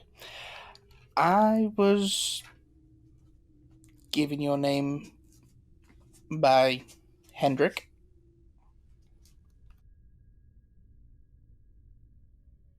Okay. I don't necessarily want to say a mutual friend. We have a mutual acquaintance that I was hoping you would have some more information about. Bruja by the name of Darek. I believe you've done some work for him in the past. Him? Why are you looking for him? He appears to be working against the Camarilla.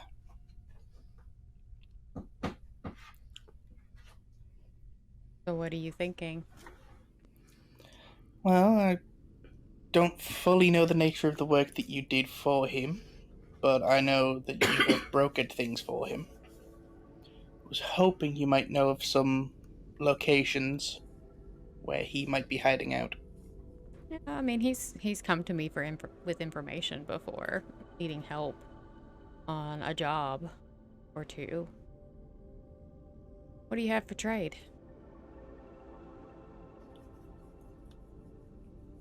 Well, I have a haven near the prince's location. It's fairly well established. It's secure and fairly easy access to food. I don't know how set up you are in the city just yet, but free access She and access to the network. smiles real big, and she's like, I'm good on food. I don't know if you've looked around, but there's plenty.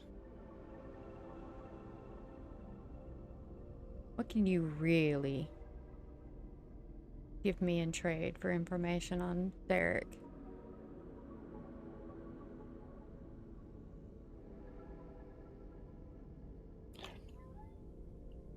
I don't know how hooked in you are to the beginnings of our network here, but I can give you access to mine. Access Unlimited to yours? access. Yes. Interesting. Okay, I'll bite. He hangs out quite often with a Ravenos by the name of Bent Ash. Might want to go barking up his tree. I'll get you a bit closer. Much appreciated. And I'll hand over yet another piece of paper with IP address, password. Yeah. Everything they'd need to get hooked into my network as it stands. So, since you're actually gonna follow through with this, give me a second. Let me test it out. Make sure it's genuine. If it's genuine, I'll give you a location. Absolutely. Pulls out a laptop out of a satchel that's sitting on the floor beside her. Plugs in the information. After about a minute or two, large toothy grin crosses her face. Not bad. Okay. Pulls out a notepad and a pen. Hands you a address for a location on Dickerson Pike. A place called Hallie's Salvage Company. Try there. I know Bent's has some dealings in that location.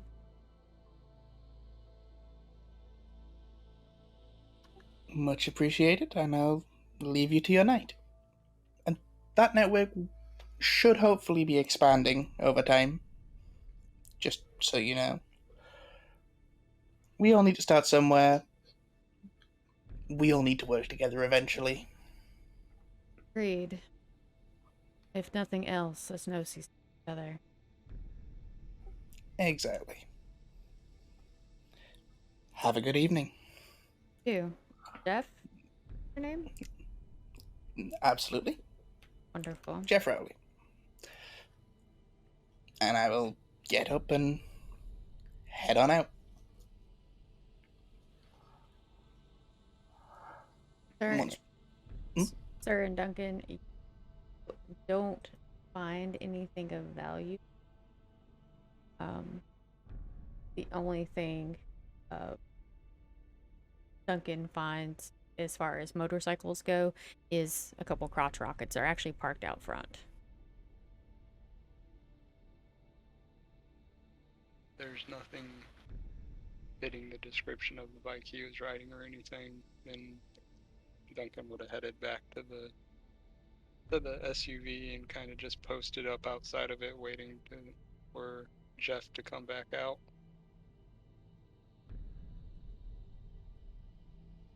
I'd have kind of been waiting at the back door, just making sure that if something went awry, there'd be probably a possible escape route. That's fair, but there isn't technically a back door to the place, just a kitchen entrance where they take the trash out from. But you stand there for a good 10 minutes and nothing happens. And I head back to the car. As I come out, I will kind of give the note a little bit of a wave and then get in. Okay. We have yet another lead.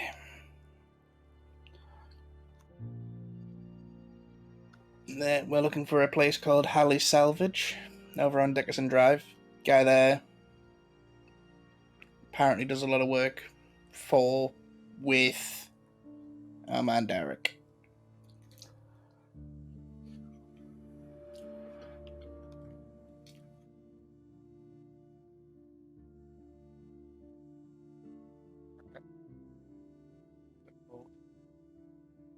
Once Sir's in the vehicle, I'll start heading over towards the salvage yard.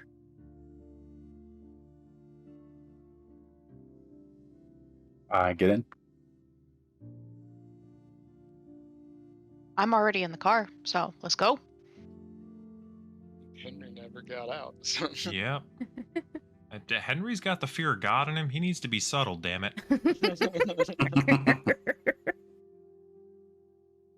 Sometimes a large group of people going into a bar all together, especially looking the way you guys do, not that conducive to being subtle.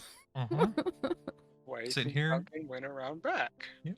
I'm sitting here with my seatbelt on in the comfy chair, just kind of like looking around like a puppy.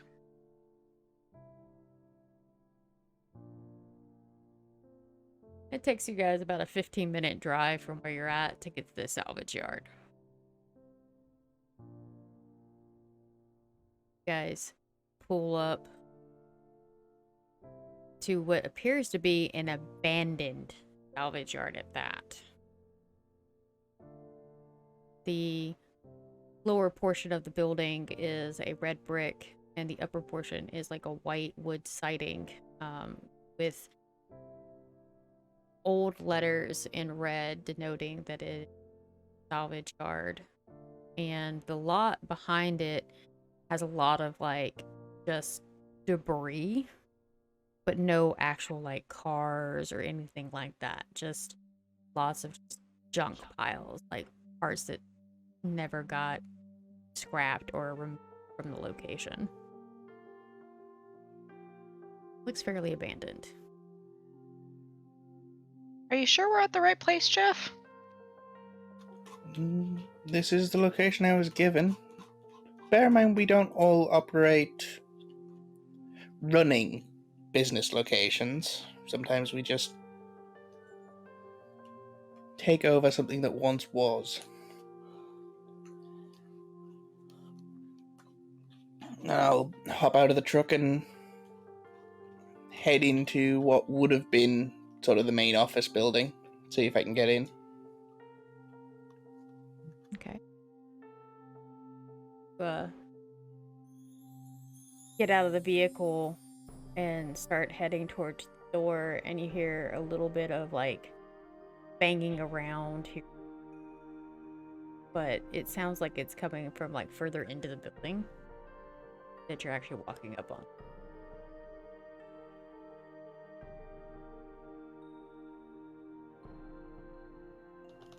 Alright, I'll head up to the door for the main building and give it a knock. And give it a minute after knocking. If nobody shows up, try the handle. Once you try the handle, the door opens. Little chime at the top of the door where the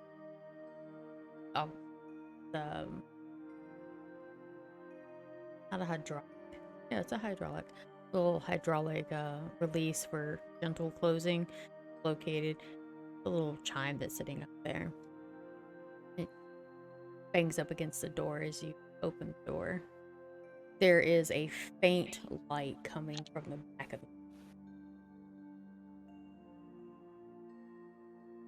the most part. It's a dusty, table's overturned, but been overturned for a while type of a look. A counter that some scraps of like old newspaper stuff like about.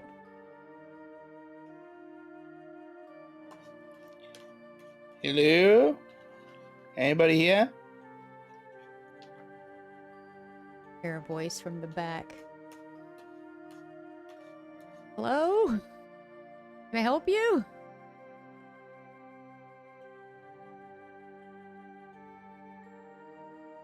Yeah, I'm looking for a friend of Darek's.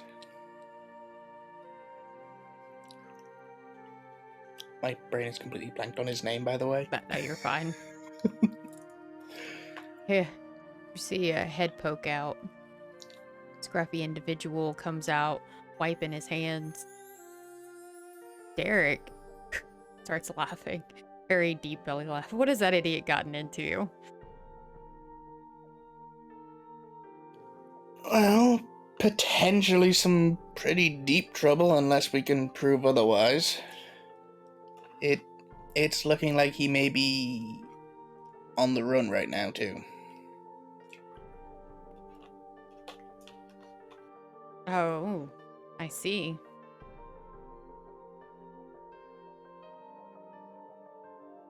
Well, if it means anything, he hasn't been here. I haven't seen him in a while. Since the last job we did. No, that's all good. Do you happen to know anywhere where he may have gone to ground, so to speak? I have no idea, but I know there is a person that is obsessed with him. Oh? Do you have an admirer? Well, you could say that. But here's the deal. You know us Ravnos' history, right? It's been a while since I played a game. Okay. What are we playing? Beat me in a game of chess. And I'll tell you where to look for. Can it be me specifically, or would you be okay with one of my companions that I told to wait outside? Whoever you feel like representing you. But it is very long in the tooth of the night. Come see me tomorrow for it, okay? A Okay. good chess game can last a while. Absolutely. And I'll be more presentable. To be fair, a great chess game can last seconds. That is if you are pitted against somebody who's not as good as I am. Ooh. Fair. In that Oh. case, I will come back tomorrow. He extends his hand. My name's I'll Vince. shake it. I'm Jeff. That's Frosty Clan, right? Correct. And this should be fun. Wonderful. See you tomorrow. See you tomorrow. He goes And- back to the back room. Yep. And I'll step outside and... Well, we may have a lead, but... King Ravenous, we have a chess game. For the information. Anybody here particularly confident in their skills?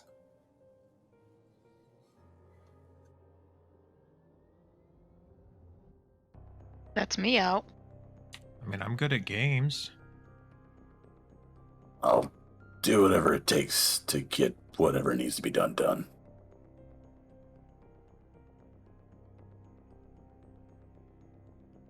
I don't believe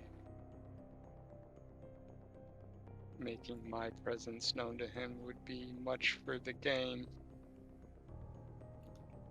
Alright, so probably me it is. Okay. I just thought I'd check, because I don't know your hobbies yet. One of you may have been a grand chess master for the last 100 years, and I didn't know about it. It's always worth checking. That will be tomorrow night, though, so we have the rest of the night to see what else we can find.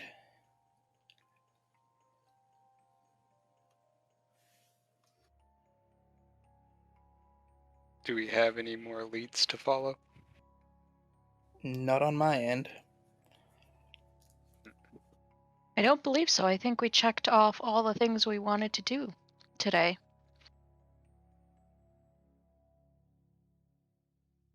It is pretty late after all the running around you guys have done. Have maybe a couple of hours to unwind before the sun starts to come up.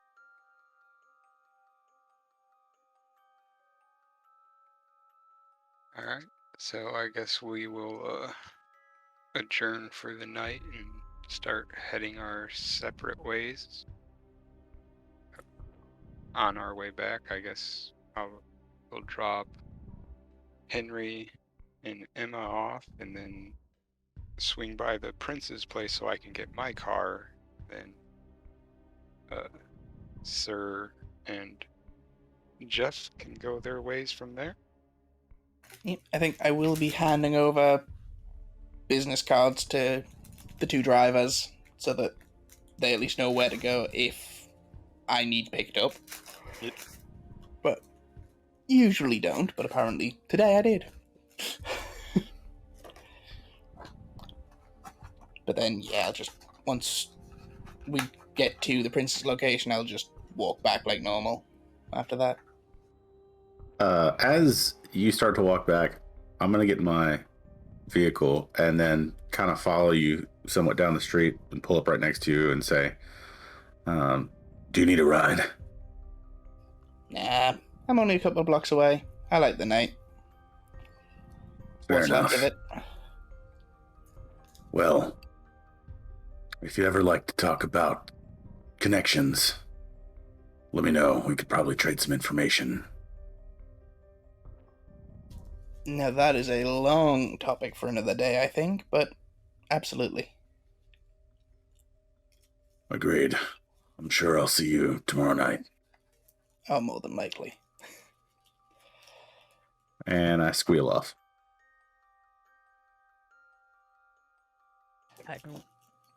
Middle of downtown. Yeah.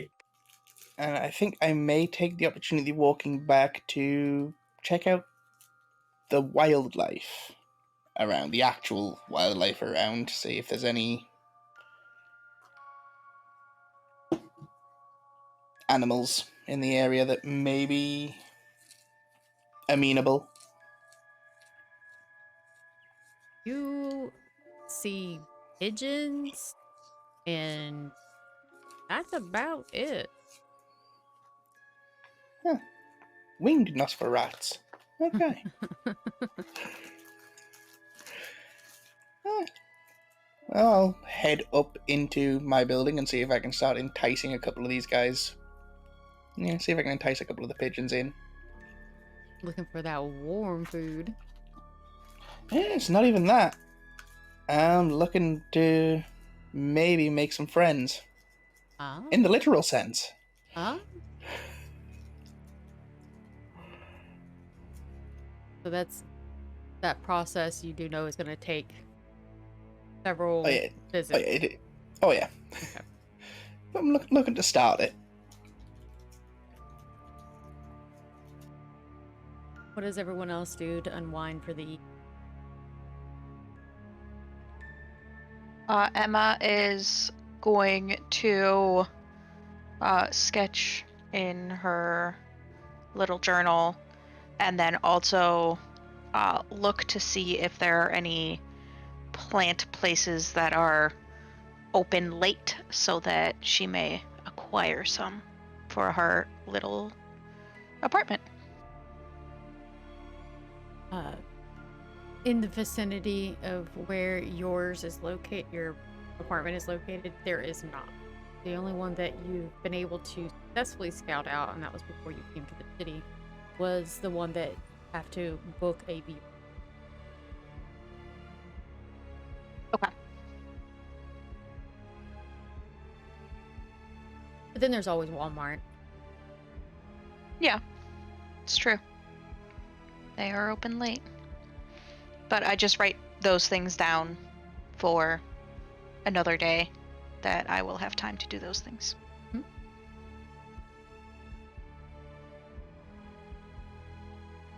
Henry, what are you doing? He's gonna finish off the last few little sippies from his blood pouch, and then he's gonna fluff his jacket up all nice and fluffy and lay the hell down and just kind of lay there and think. Get ready for the potential interesting next day, because there's going to be a game and he's excited.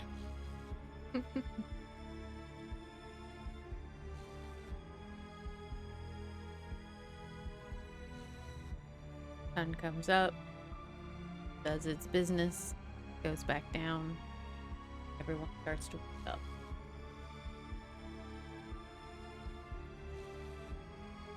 Starting from left to right. Sir, what are you doing? After I eat, I'm probably going to try and find some information on like social interactions and like try and study and imitate them, but then I'm probably going to get a little frustrated and just go to the range instead. That's fair. Did you do the research at your desk upstairs in the main headquarters offices, or did you do it in your room? I did it in my room because everyone knows to not bother me there unless shit's seriously hitting the fan. That's fair. It needed to be a private thing. Socially awkward mofo. All right. Jeff, what does your morning look like? Well, I have the usual routine, but I'm also going to do a quick refresher on more obscure rules and openings in chess. Just see anything that could give me a leg up, because we need this information. Okay. Duncan, what does your morning contain? My usual, seeing how business went through the shop, and then I know that we have the chest game, so I will be getting in touch with everybody that I can and seeing when we're to meet up or where we would all like to meet up. Okay, go ahead and start making a phone call. Gonna call Sir first, because he's the one that has the larger vehicle. Okay, sir, do you answer your phone? Yeah, sorry. Answer my phone and I say, I'll be about to pick everyone up shortly. Alrighty. So you're just gonna scoop us all up from our havens? Yeah, it'd probably be better that way to just kind of leave out early and just pick you all guys up. Alrighty. Then we need to get in touch with Henry to let him know to stay put. So he doesn't go wandering off. We do. Do we have a way to get a hold of him? I know we talked about getting him something, but we never did it. I think we'll stop by his place first. So you're gonna swing by Henry's first, make sure he's there, and then make your way to everybody else's. Yeah. Alright.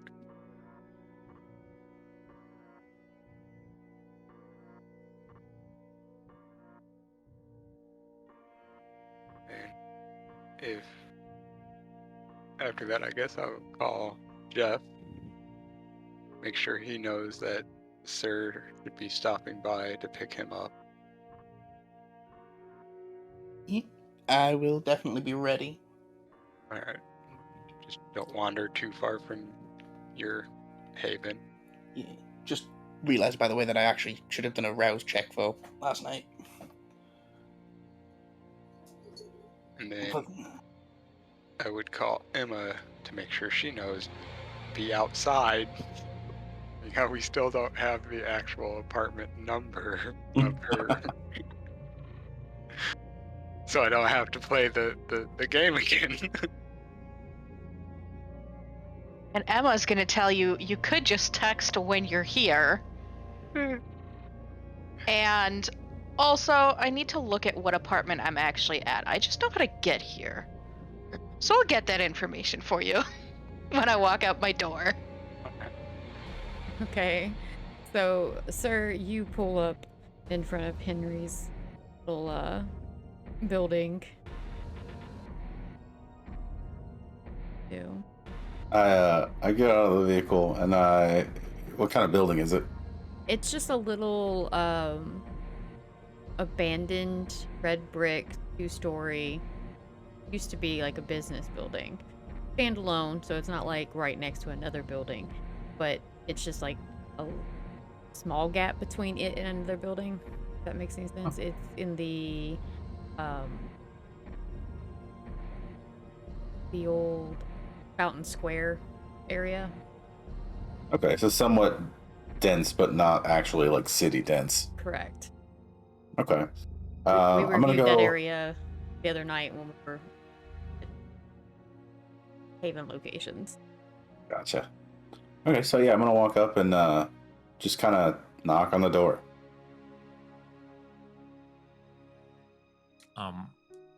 As you knock, the door is already swinging open, or as you go to knock, as Henry was getting ready to go out and do his funds for the night. I lift my hand and knock on the door, and I don't even touch it, and I Yep. just look up at you. Yeah. Oh, hey, sir. Time to go already? Good, you're awake. I must have caught you at the perfect time. We're going to pick everyone else up and get ready for the historic chess match between Jeff and his newfound friend. Nice. Well, let's He gives go. a very fake smile when he says it.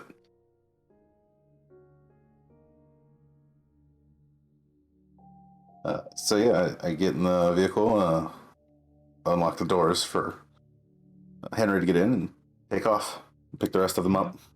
Vroom, vroom. Okay, the next one that would be on your route would be Emma. So, pull up to her building.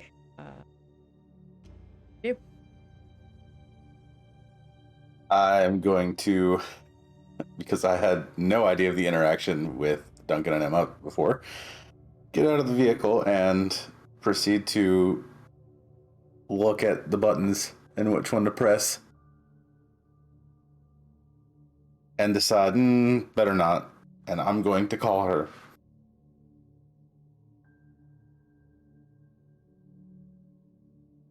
I will be right down. I'm gonna walk out, make a note of the apartment number that I have, and then make my way down to the car. But earlier in the morning, I also checked on the information that Elizabeth gave me for the blood bags. Okay. There is a nurse at a full blood donation location that is approximately like 5 miles from where you're at. Says that you can get a little bit, like a bag, maybe 2, about once every in order to keep from suspicion. Okay. Good evening, Emma. Good evening. I trust your day was well. It has been somewhat successful. I at least inquired about some way to procure some blood, food.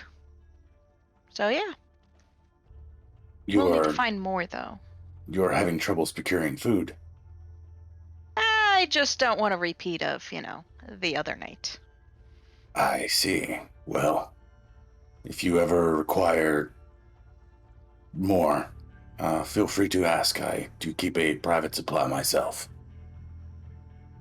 That is very good to know. Thank you. I will keep that in mind. So from there, I get in the car, and let her get in and take off. Okay, so the next one would be en route would be Jeff. What kind of place do I pull up to? I've never been here before. You pull up to the outside of a entertainment location referred to as an escape room. Okay. I kind of look in the mirror, like the rear view at Henry and Emma, and I say, "Is this the right place?" Henry just kind of shrugs and gives like an I I don't know. I've never. I don't know where he lives.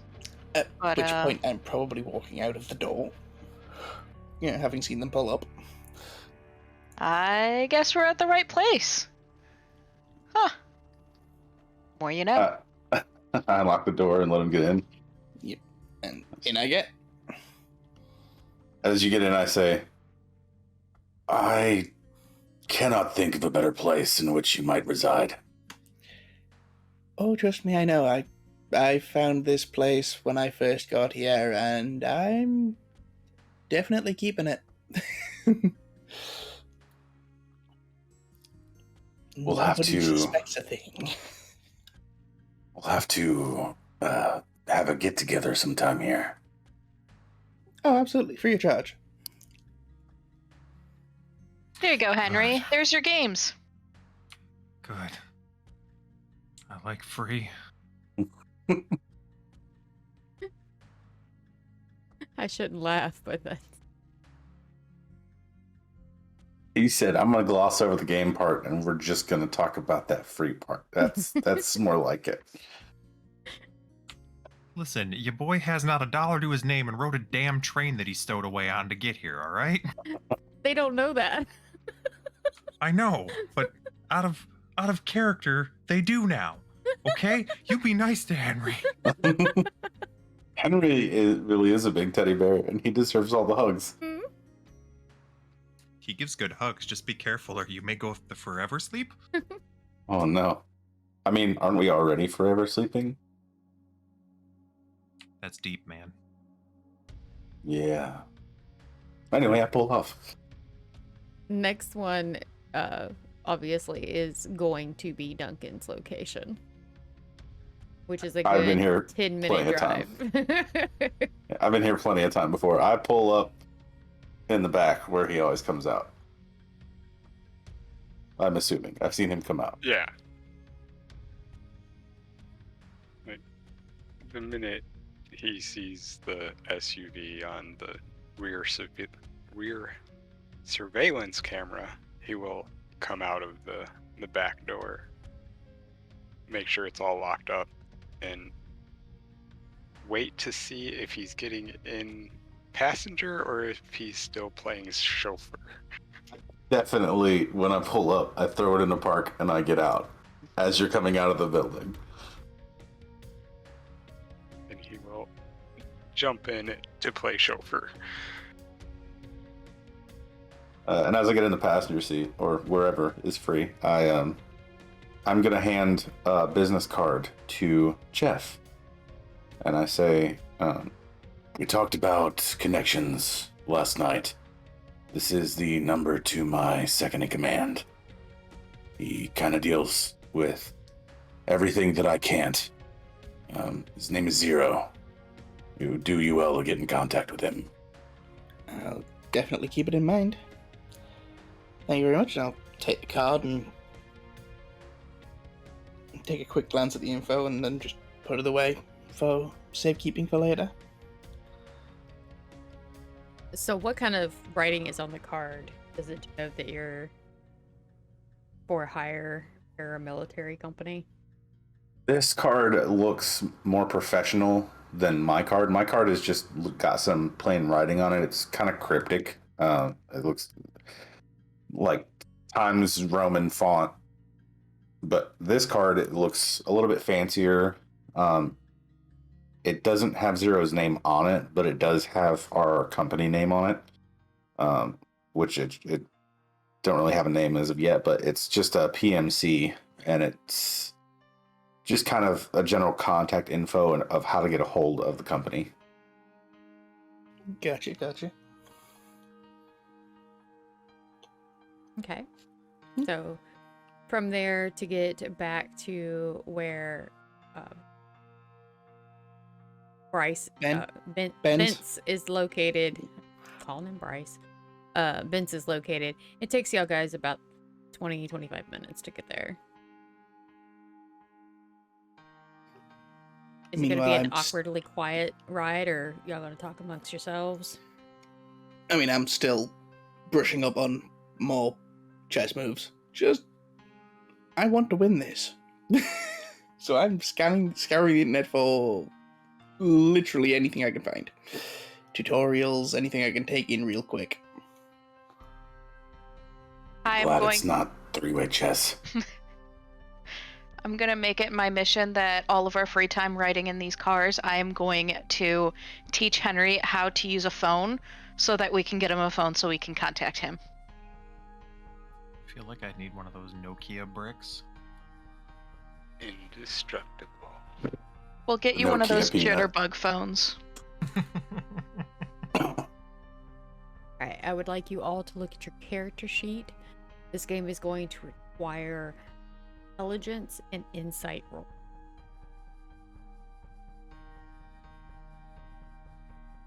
Because you're going to have to be able to read your opponent. So Henry will be sitting, watching, and clapping. I highly recommend pick the person with the highest in those traits. So I have 3 in intelligence and nothing in insight. Same. 2 intelligence, 5 insight. You're the man. You're the man so far, yep. We have a Or vice winner. versa. Yeah, there you go. To reiterate, Henry will be watching and clapping. Oh boy. Alright. As y'all pull up, there's more lights on this time around. Because Vince is expecting you.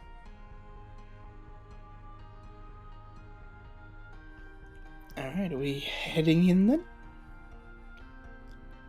Yeah, I actually get out of the car this time. Duncan's gonna follow, but further back. Duncan's actually behind Henry's massive size. I don't want to make my presence known yet.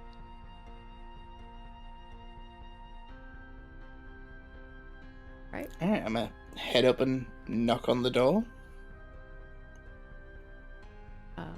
Give it a couple of seconds again if nobody answers. Ding-a-ling, and in I go. You hear a bellow to come on in. Okay. Head in and I'll hold the door open for the rest of the group that's coming in. Give Jeff a nice nod and a thank you as I go past. And ding your head on the little chime. Oh, absolutely. Now Thank old you very China much. knows you're here. There's a couple more lights on. Obviously, it hasn't been cleaned up. Vince is standing at the back where you had seen him come out before, and he waves you back. Good to see you again. This would be the group that I told you about last night. We're here for a good old game. All right, come on. I am so excited. It's been a while since anyone's actually been willing to play me. He motions you guys to follow him, and that is actually a landing at the top of a pair of stairs. As you go down, you see what appears to be a currently not in use gambling hall.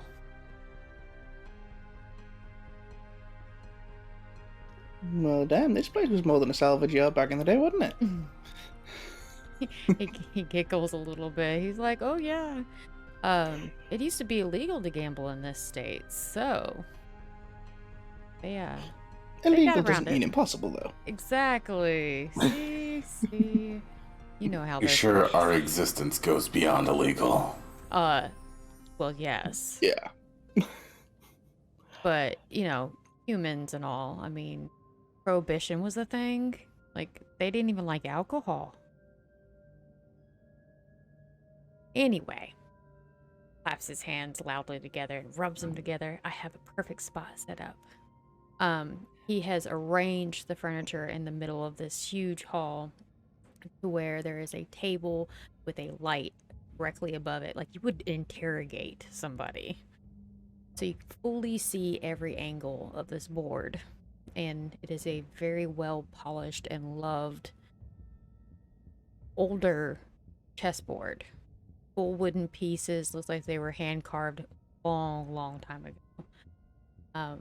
2 individual chairs are pulled up, but around just outside of the light that is casted from the above headlight to the floor, there are seats and love seats and couches and stuff kind of positioned around, so you can actually enjoy watching.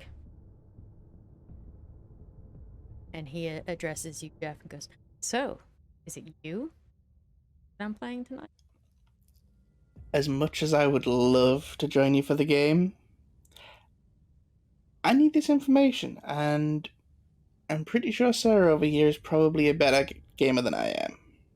Sir looks at the group and tries to figure out who Sir is. I just raise my hand slowly. Oh. Okay. Oh. Spoiled the fun. I was going to tell you it was the one with the eye patch and see if you could guess. Yes. He starts kind of trying to find a second one with an eye patch. Have you made yourself known, Duncan? I'll make myself known now. He just kind of like straightens up a little bit. And then bows slightly. Remision. Hi, how are you doing? And you see a very uneasy grin smile. Great. You're with them? Yeah. Okay. I'm gonna play a game. Enjoy the show? And he nervously goes and takes his seat. I take a seat across from him. I will stand behind him. Oh, boy. I think I'll usher everybody else into the seats out in the shadows. See if we can find something big enough for Henry.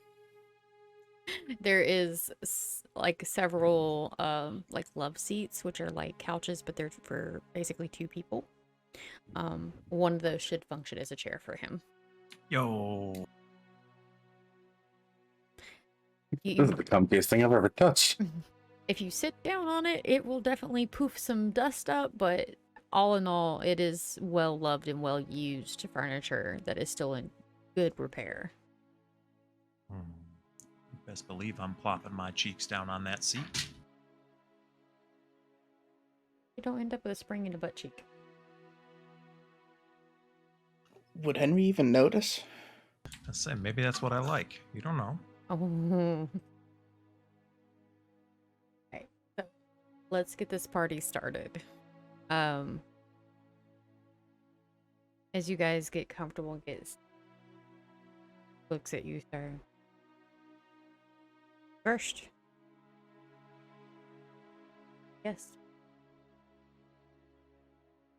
Okay.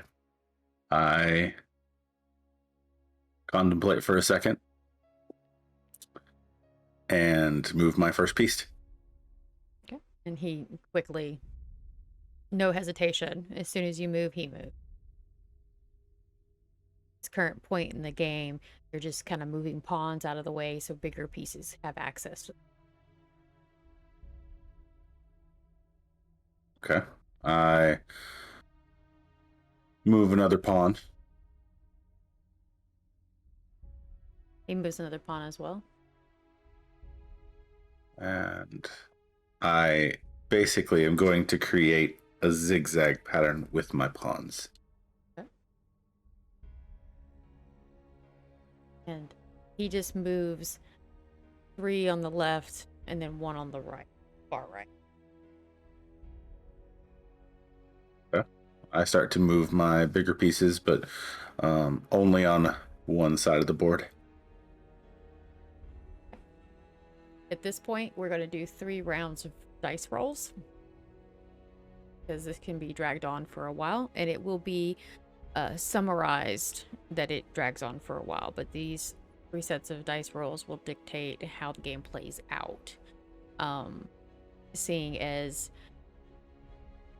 it's kind of a fight, it's a battle, so, but it's harmless, it's not going to hurt anybody. So I want you to roll your dice pool and counting successes accordingly.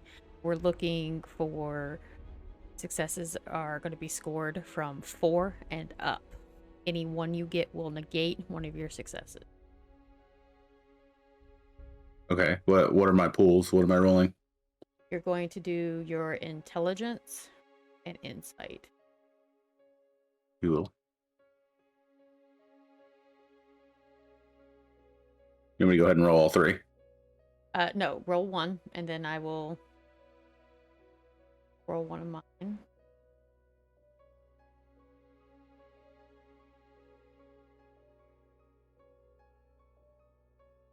Real fast.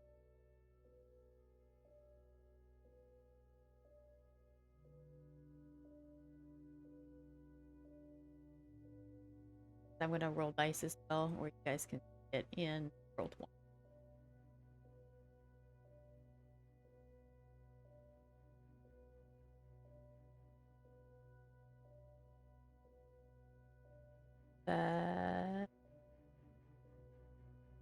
Oh.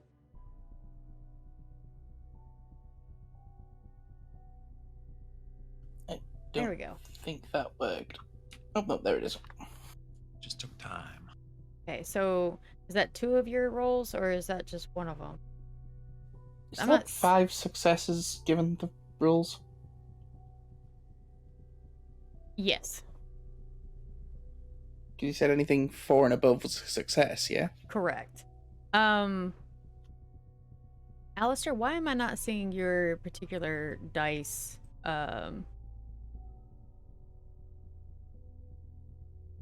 printouts? Or have you not rolled yet? Seeing you're muted, by the way. Oh. Sorry about that. Alistair, why am I not seeing your individual dice icon? Because I'm rolling through the API script. It says it's been hidden for some reason. Yep, that was me being dumb. There you go. Okay, so was that 2 of your dice rolls? That's one of. The other one was from before. Oh, okay. Oh, I can hover over it and see it. My bad. Okay, so you've got 4 successes on yours. And he has 5 successes on his first. So he took a major piece. Go ahead and roll your next one. No, go ahead and use the script, because Okay. I didn't know if that was doing it or not. No, it's being dumb. Nice. So you took one of his significant pieces. So here it comes down to check and checkmate. All right. So go ahead and roll your next dice pool.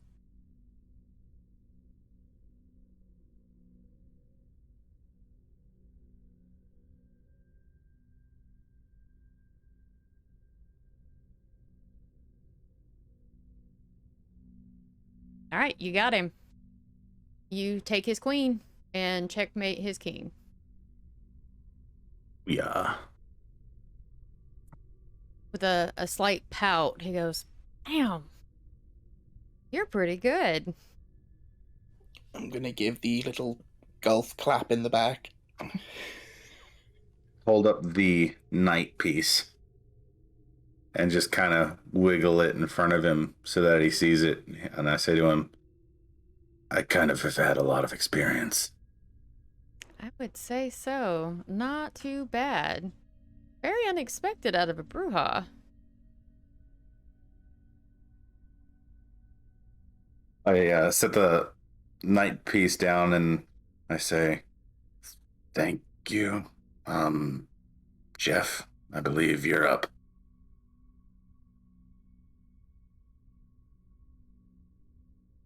I suppose so, yes. So, you know what it is we're looking for? I guess it's time for pay up. Absolutely. He stands up and starts kind of picking up the pieces and putting them in a velvet bag that is sitting off to the side. So there's this Toreador that we had a couple run-ins with back when I would do a couple odd and end jobs with Darek, by the name of Diego. He has an unhealthy shine to Darek. You might want to check him out. I think his last name's Vulture? Voltor? Something like that. Okay. I can definitely work with that. And I think if you want somebody else to play in future, I'd be willing, just maybe not for quite such high stakes. Love me a good game. I don't know Ravenous that doesn't. Well, Says that I will put my hand on his shoulder. My shoulder or his? He put it on Vince's. Vince's just kind of straightens up. Nice to see you, Duncan. Y'all don't mind seeing yourselves out? I'm gonna straighten this up and get it back into its storage so I don't damage it or lose it. And he's gonna stand up, and before he leaves, he's just gonna yell, "Can I have this chair?" No. I kind of need that.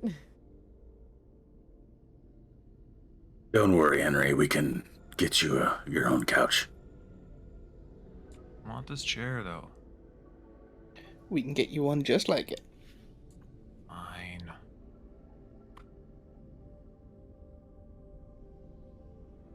Just walk my way to the door. Okay. So you guys head to the vehicle. Duncan, of course, follows and gets into the driver's seat and just kind of sits there idle, waiting for somebody to let him know where he's going. That's going to be an interesting thing. I'm going to have to get back on the search using the name given. It was Diego Vulture? Vultru? All variations of spelling and anything I can find, see what pops up. There is another option. Oh? I guess I can talk to my Primogen and see if there's any information that he can give me on this Diego person. I mean, if you're willing, I'll keep searching, but if you're willing to talk to them, go right ahead. Might as well give it a try. Alright, So Duncan will start heading back to your apartment complex.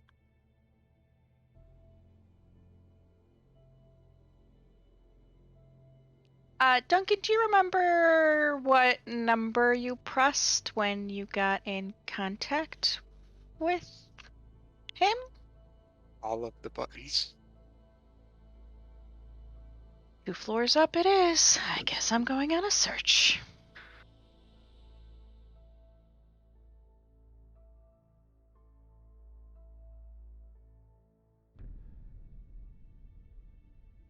It takes you guys another 15, 20 minutes to get to where Emma's apartment's located. You, of course, let yourself into the building and head up. Before I head up, I'm gonna check out the nameplates. Just to see, I'm pretty sure it was an empty one. But if his last name is listed on any of the nameplates. It was a blank nameplate that Duncan pressed. Okay. Up I go. You get up to the what you assume is the correct floor, and basically right outside of the elevator. Well, I knock on the door. Hear from the other side, traditional Japanese greeting, from a man's voice. And then a bit of silence, and then yes, hold on, I'm coming. Door opens, and a man, unafraid, just fully opens the door to greet whoever is there. And you see this individual again. And he smiles when he's, Emma, please come in. Hello, Primogen. Thank you. And when I'm inside the door, I'm gonna take off my shoes. He smiles very largely, and there is, a little spot for you to safely do that. There's like, I wouldn't say bench, but it's like a little bit more narrow, like a makeup armoire type stool that you can sit on to safely take off your shoes, and little slippers for guests that are sitting off to the side. And I will don those slippers. As you look around, you see he has blacked out the windows to ensure that it appears abandoned from the outside.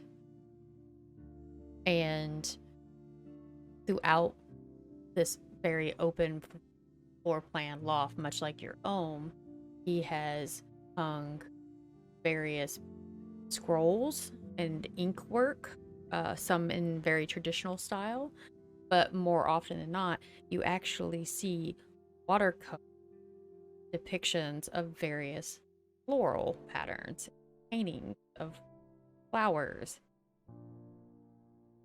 herbs, and there's even some more like technical, like the anatomy of plants, and lots of like hanging urns with various plants in them. There's a whole section near the back end that is got UV lights, various urns and bonsai trees and things like that underneath it. I'm gonna see all of that. My eyes are going to get really large. I'm going to almost take a step forward and then remember where I am and go, may I please look at all of the artwork and the plants? No, be my guest. And I will run over and look at all of the watercolors and the plant's anatomy and the plants that are all there. and just take everything in. Oh, that's gonna take a long time for you to actually take everything in. Well, I mean, a quick cursor, like Yeah. jumping from this place to this place to this place. Some sections he actually has like pressed flowers in between glass panels with like wood frames kind of hanging on the wall and like set up for those. There's bookshelves and photo albums, like any format you could think of for botany illustrations, it's there. This place is like a dream. He chuckles. I would assume this is not a social call, Miss Emma? Oh, right. Yes. And I compose myself again. It's a little bit awkward, but my acquaintances and I are we had recently gotten information that there is someone by the name of Diego Vulture, I don't remember his last name, unfortunately, who has a liking for a vampire named Darek. And right now we are trying to investigate Darek for the prince. Yes. There is a Diego in the city. He is one of ours. I know he frequents a bar. Give me a moment. Let me ponder this. I have not the best memory when it comes to the city yet. Oh, of course, of course.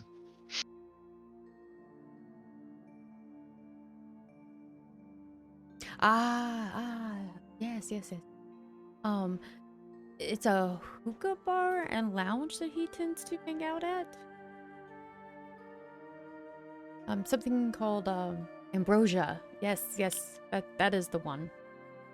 It's not exactly my taste. I don't know many corridor that have similar taste to me, so it was very refreshing to find out you have an interest in plants as well.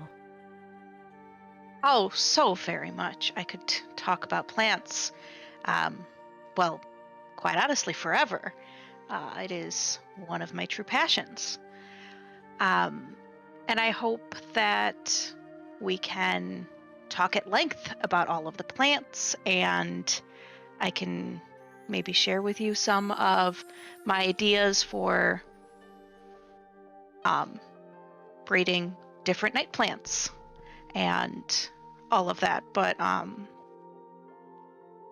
on this task right now that I have to get back to, and I so appreciate all of your help and insight on Diego, and hopefully he will be able to help us as well. So I thank you very much. Yes. I am here to help. That is my job. If you have any other need of me, you are more than welcome to knock on my door when I am in town. If I do go on another trip, I will be sure to let you know. Oh, that is very much appreciated. Hold on a second. She takes out her journal, writes down her phone number, and hands it to him. If you ever need to contact me and I am not at home, because right now I am not a lot, this is a good way to reach me. He smiles as you hand him the slip of paper. I appreciate the thought, Miss Emma, but I do not use technology. Call me a bit old-fashioned. This is not for me. That's okay. I guess we can just pass notes under doors. I don't know. Might be fun. All right. Well, I have to go. Bye. He does a gentle bow and kind of chuckles to himself and shuts the door as you leave. And then I am gonna go downstairs and head out to the car. I have a location, but let me just tell you all about the amazing plants that I saw. It was like a dream. It was heaven. There were so many plants and sketches and paintings. It was amazing. And I just kind of stare off at the sky. Well, where could we go to see more of these paintings? Or perhaps continue the mission? Oh, right. So Diego, I still don't know his last name, is at a hookah and lounge bar called Ambrosia. Again, I didn't get where it is, but I figured that you would be able to find that out quickly.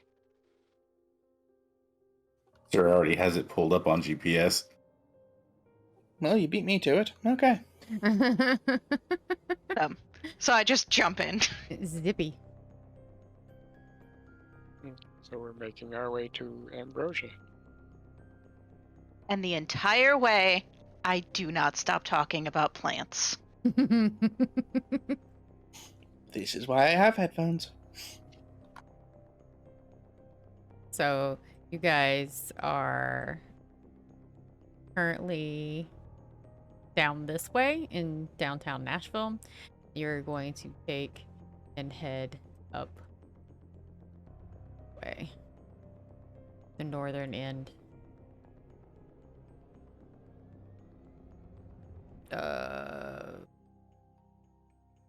Route 41.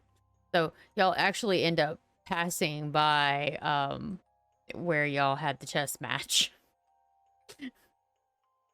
Over to this little strip mall here where the hookah bar and lounge is located.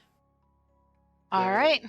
I guess it's my turn to go in and see if Diego's here. Yeah, I mean, keeping it within the clans probably will help, at least in the short term. For sure. And I jump out and I kind of wrinkle my nose at the place, but then I walk in. Pumpkin's going around back.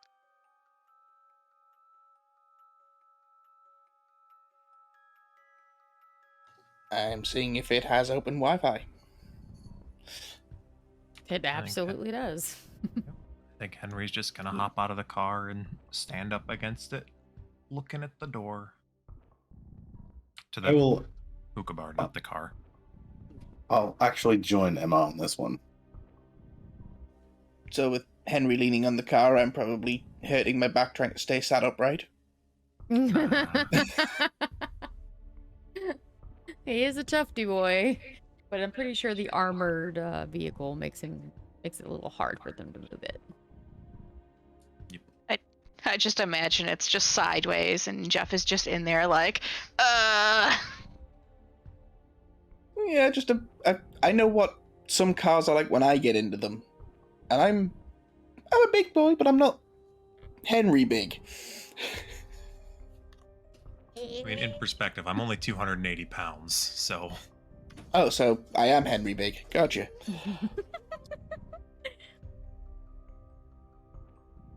Alright, so little Miss Ma'am, you gonna march in there? Yep. And what do I see? So you see an open floor plan. The actual, like, bar where you make your orders and stuff is in the middle. It has got a nice wood trim around it, and in that are just kind of scooped up. They're not bulky or anything. The entire floor is a nice polished wood. Almost like, I mean, it's shiny enough that you would think that it was once upon a time a skating rink. There's little booths for diners off to the left-hand side. The rafters are kind of exposed where they have different lights. So there's pretty soft blues and purples and pink lights kind of shining down. and some ambient white lights just still kind of see what they're doing. There's a little live band playing. Nothing heavy. It's more traditional music for relaxation purposes. But it is definitely a very festive environment. Humans are laughing. Some of them are partaking in the hookah, and most of them are just eating and sharing meals together. Right. I'm gonna walk up to the counter. Okay. A friendly young man of African American descent is behind the bar, and he walks up and says, "What can I do for you?" Hello. I don't know if you're able to help me with this. However, is there a Diego that frequents this place, or is here a lot that you know of? Oh, Diego. Yes, yes. He comes here quite a bit. He usually takes up that booth back there. I haven't seen him come in yet, though. Him or his entourage, for that matter. Oh, yes. Do you know when he usually comes in? Kinda looks up at a wall clock. I'd give him 30-40 minutes usually when he rolls in here. Okay. That is very helpful. I will just kind of wait outside then. Thank you so much. Oh, you can have a seat. We don't mind if you just want to hang out until he gets here. Oh, that is very kind of you, but it's kind of hard for me to stay in here right now, so I will be back. Okay. Thank you. And he goes about his business. And I walk back out. I'm gonna tell Emma, I'm gonna wait in here for him. Sounds like a good plan. But I'm gonna leave. The smell, I'm leaving.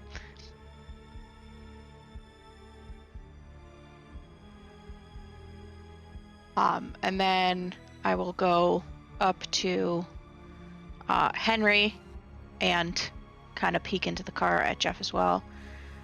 Usually he shows up in about 30 to 40 minutes, so I guess we'll just kind of wait here.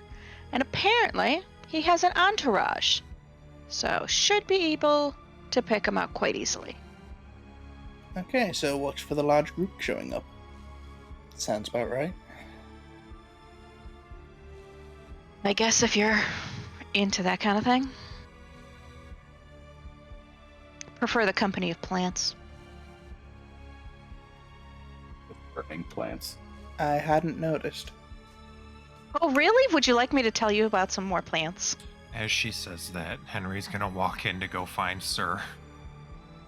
You find Sir ordering a hookah and maybe some food, and just taking it to a seat in the corner and conspicuously trying to blend in. He does not.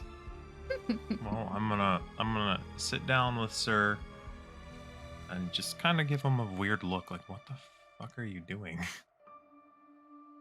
You see, for the first time since you've met Sir, he takes some food and he eats it. I don't even know what to say. I think you broke Henry's brain. Yeah, it's not hard, but yeah. Yeah, you just see him confused. See him just eating on some like French fries, just kind of slowly, not really like scarfing down, but just kind of eating a fry every now and then, munching. Takes a hit of a hookah and just kind of trying to blend in, but he's still very stiff. He's still like broad-shouldered, sitting straight up in this booth. Straight up, definitely military. Yeah. Like, doesn't look relaxed at all. Having a real hello, fellow kids moment. Is that what it seems like? I have a problem with being socially accepted. Is there a back door to this place? Absolutely. It's at the back end where the kitchen is located. Duncan is gonna sit kind of by the back door on the ground looking like a hobo. Okay, so what's your goal at being a hobo? In case somebody decides to dart through the back door. Or if they approach from the back instead of through the front. Okay. Just keeping an eye out. Okay. So a little bit of time passages. Jeff, do you stay in the truck and not move? Hang out with Emma? Yeah, given the apparent age of my character, I'm basically doing my best to look like the moody teenager sat in the back of the car not wanting to go anywhere. Put up playing with your cell phone. Exactly. All right. A couple of cars pull up. Kind of indescript sedans. Nothing flashy. And a couple of people get out. And one of them is fairly tall, Italian-looking fellow. It kind of stands out from the others. A little bit more flamboyant. And they all start kind of walking towards the front door of the lounge. I must see that and send a message to Duncan that they appear to be here. Emma's gonna follow them inside, but just more at a distance. Yeah, if you get a response from Duncan, just okay. That's all I want to just make him aware. Okay. The group doesn't think anything of you following them in. They just figured maybe you got there like right before they did. As you go in behind them,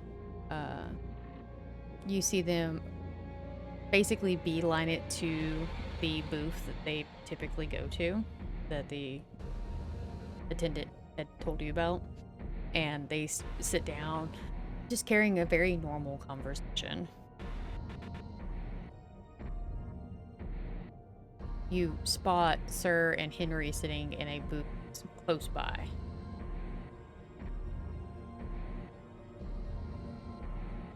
Imagine Henry doesn't fit very well. Probably not. I'm gonna go over to Sir and Henry, and I'm just gonna look at them and in a very quiet voice go, "How do I start this conversation with him?" If I knew the answer to that question, we'd probably be a lot closer friends. I mean, hello usually works for me. And then what? I don't know. Should we be talking to him in front of his friends? Pull him aside. Got it. I can do this. Okay. And then I walk over to their little booth area. And look at who I assume to be Diego. And go, "Hi. Have I seen you somewhere before?" Diego kind of stops and looks at you and goes, I don't know. I meet a lot of people. Can I help you with something? You just look like someone who, I don't know, who might know this guy Darek that I'm trying to find.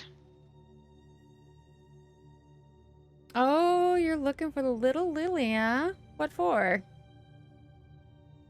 I really just want to talk to him, but I've been unable to find him everywhere. Hmm. Do you have any idea where he might be? Or where I can find him? You're gonna have to give me a little bit more than that, princess. He stands up, kind of looks down at you. People sniffing around my little Lily. Not too okay with that. He kind of leans in and whispers in your ear. What do you want? And his tone had changed. Well, to be quite frank with you, I am looking for Darek because I want to know whether or not he is in trouble, quite honestly. There are some rumors that he is not playing on the right side. Kind of straightens up and backs a step back and looks you right in the face. Ah, I see. That isn't good. Last I knew, he used the little place off of Brick Church Pike to kind of hide out when he gets himself in trouble, when things go sideways. We did a couple of jobs together. I met my little Lily. Might want to try there. But don't you hurt him. Okay? Well, he kind of does like the little shimmy, but not more than a couple inches. Each door actually goes, maybe if you do, make sure to bring me all of his part. Right. Well, hopefully he is innocent, but I'll keep you updated. Look for a construction company over there off of Bridge Church. That's where it's located. Thank you very much. I appreciate it. He does a little smirk. I'm sure we'll see each other around. I'll be watching you, honey. He goes and sits back with his friends. Have a good night. Ta-ta! And then waves you away. Ah. I say that part very sarcastically, and then kind of shiver, and then signal at Sir and Henry that I'm going outside, and then walk outside.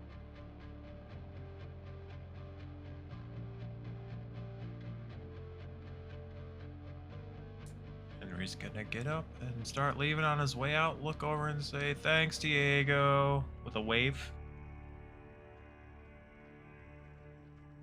He kind of looks up, confused, and does a little, like, finger waggle at you, like, okay, and then, like, brings it back into, like, a pinch motion, like, the fuck?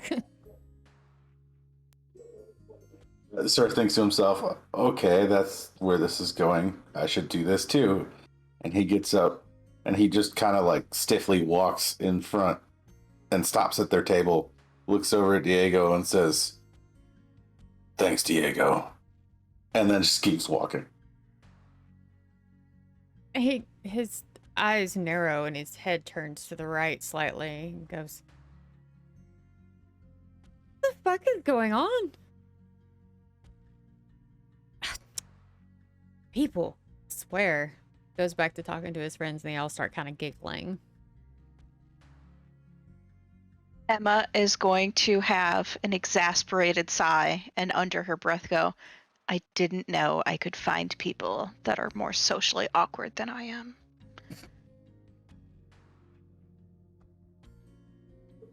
You are socially awkward? I was taught how to socialize with people, I guess, but I freak out every time. I don't like it. I don't want to avoid it at all costs. And then she walks a little bit faster to the car. So is everyone at the car now? Yup. I think just Duncan waiting on is Duncan. still in the back. I think seeing everybody start meandering their way here, I would have sent another message saying, "Looks like we're leaving." When Duncan receives that message, he will get up and circle back around to get in the vehicle. Otherwise, we're all sitting in the car. Why isn't it moving? I'm confused. So, what'd we find out? All right, so the closest I got is that at Brick Church Pike, there's a construction company, and Darek sometimes likes to be around that area when he gets into some trouble.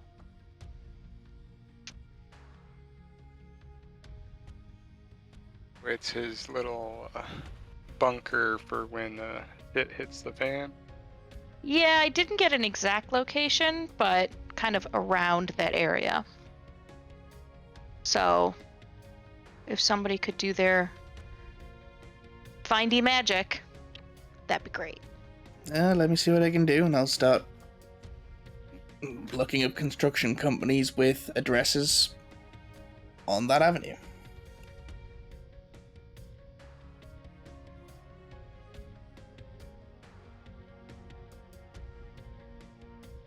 Okay. We're gonna start heading that way. Just so we're already in motion. You're already in the area. Yeah. Okay, so Brick Church Pike is maybe 10 minutes away from where you're currently positioned. There, on your search, you found that there is several like construction or milling companies and things like that in that vicinity, but specifically Bridge Church Pike, there is one that is out of business.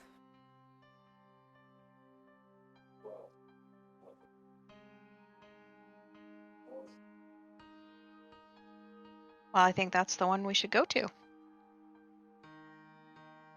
Yes, looking likely. Let's head that way, scope it out. Alright, start heading in that direction towards the out of business construction company. Okay. When you get there, you see this building.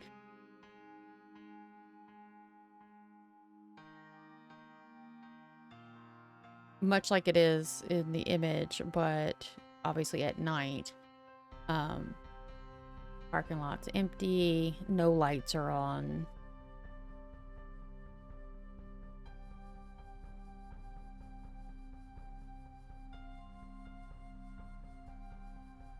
All right, we have to come up with a game plan. Do we want to circle the building? Kind of scope around, go in the front entrance, through the window? What are we doing? Send Henry in like a wrecking ball.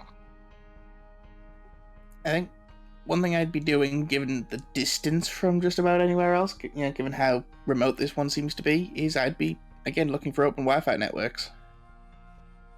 You do not have one on this particular area. All of them are locked down because these are construction. Yeah, no, that's fair. Just wanted to see if there was, one coming from this particular building. Being a construction building, I think there might be some warehouse doors in back. Giant garage doors. Loading dock. Yeah.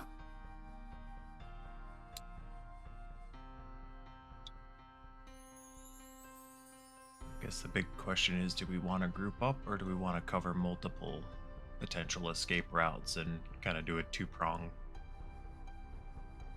Well, if he brought his motorcycle inside, it'd be obvious would be the back door would possibly be his escape route. It'd still be best to go in through both entrances simultaneously, but are we trying to assault and breach, or are we trying to play nice? I I think don't we think should. there's playing nice anymore. He's obviously Sabat. We have proof. I mean, either way, I would suggest we park in front of wherever you could get a vehicle out. So if it's those loading doors, I think we try and block that off with the vehicle.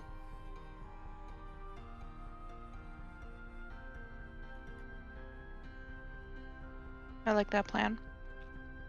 But then also try to get in from the inside or from the front so that he can't escape on foot.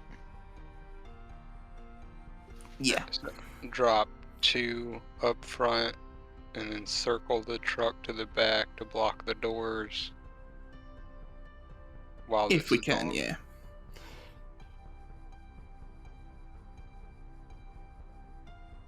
I say we block the door with the vehicle. 3 around front to cover the doors and windows, and 2 around back to cover the back entrances.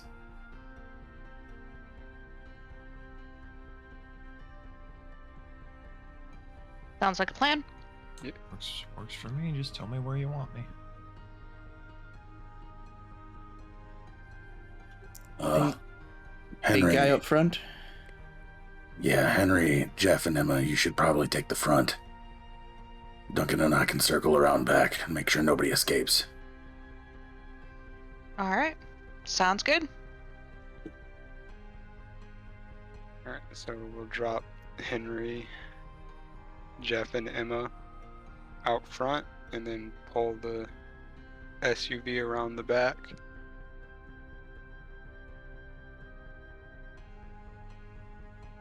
Okay. Probably give them a few seconds to get around the back and see if we can hear the doors shut before approaching. Yeah, there's not much through traffic here, so y'all definitely hear the doors on the SUV shut. Yeah, just 'cause there was no point in approaching the place if we're going to have to try and get into the truck real quick because they're already leaving. Yeah, that sort of thing. Yep.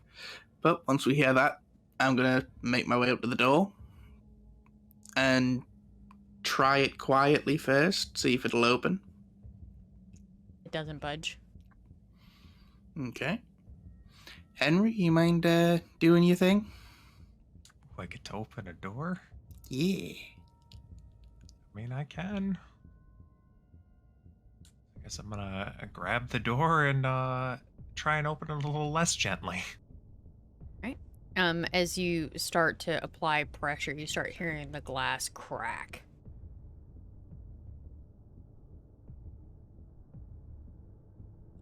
Do I keep going, or do we want to just break the glass and unlock it? I think at this point, we're just going in one way or the other. Don't worry about the noise. Okay, I'm gonna keep yanking on the door.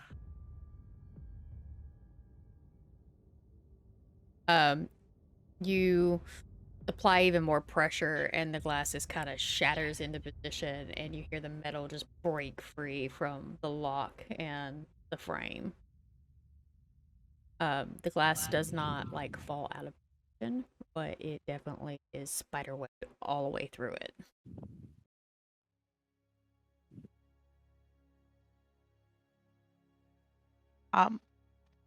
While listening after that, do we hear any noise coming from inside? You do not.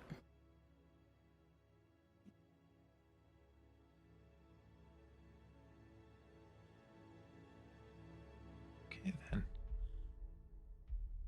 Going in, or are we staying? I think if you two go and search, I'll wait here in case they try to get out behind you. And I will activate my, I think it's Cloak of Shadow. Okay.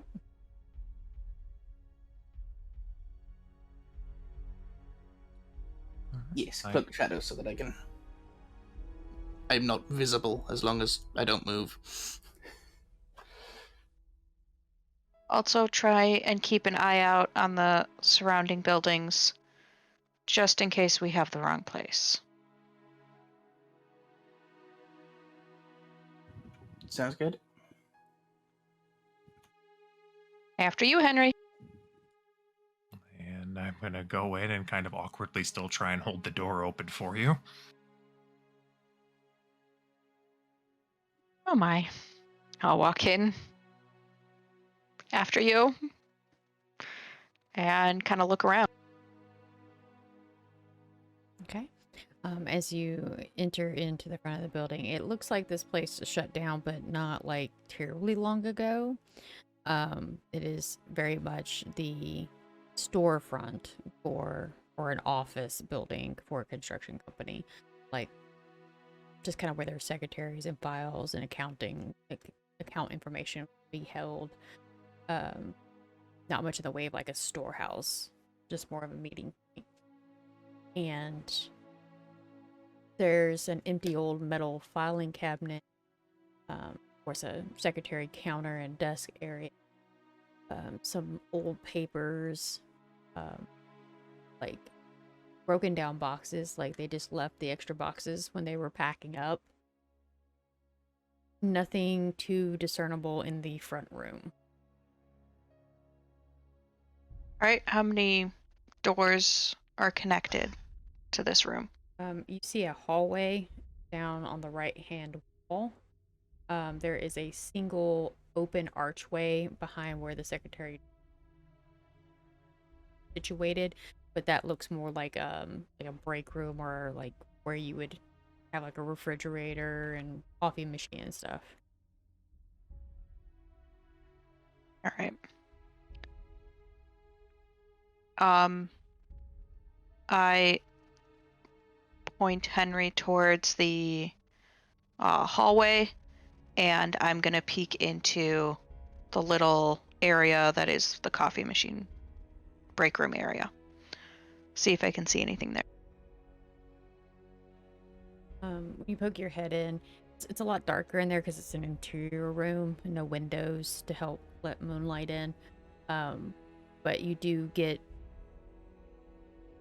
the sense that that is exactly what this room was. There's nothing really left in there, but you can see like a counter that has a built-in sink and then a little counter off to the side of it. That's about it. Still in there.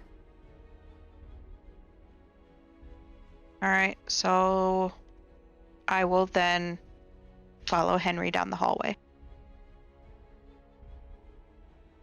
I'll get to the first like little office off to the left, and this room catches your attention because there is a table, like a fold-out table, like a cheap one you get from like Walmart or something that would use for like the kiddie table during a family get-together.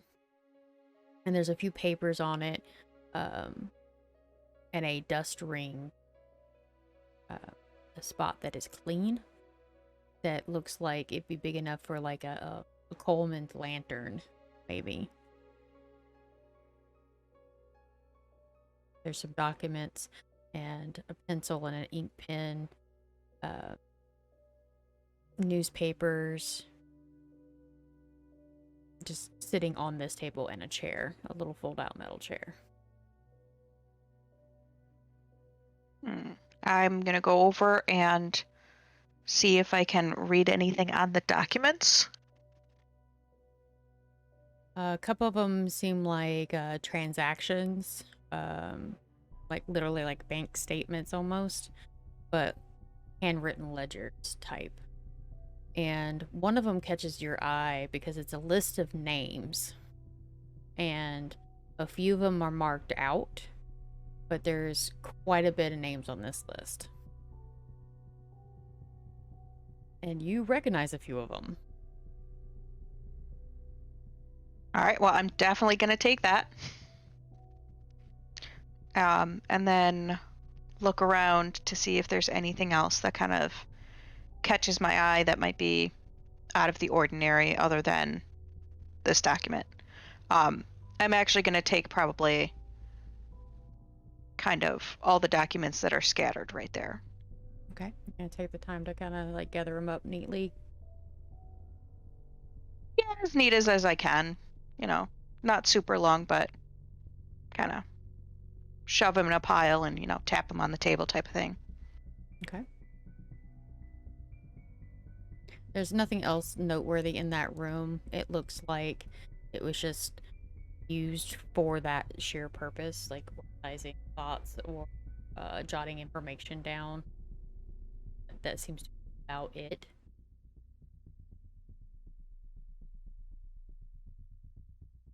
All right. Then I'm gonna look in the hallway and see where Henry's at. Yeah. Henry would have gone to the next door.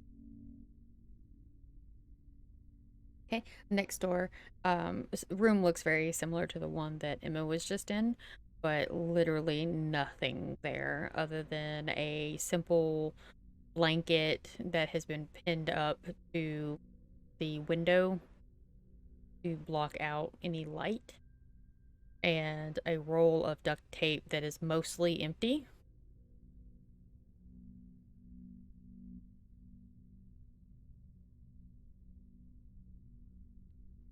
Okay.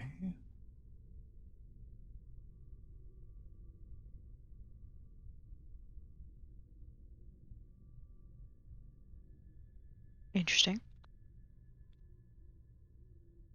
I'm gonna poke my head into the room that Henry is in and whisper, "Find anything?"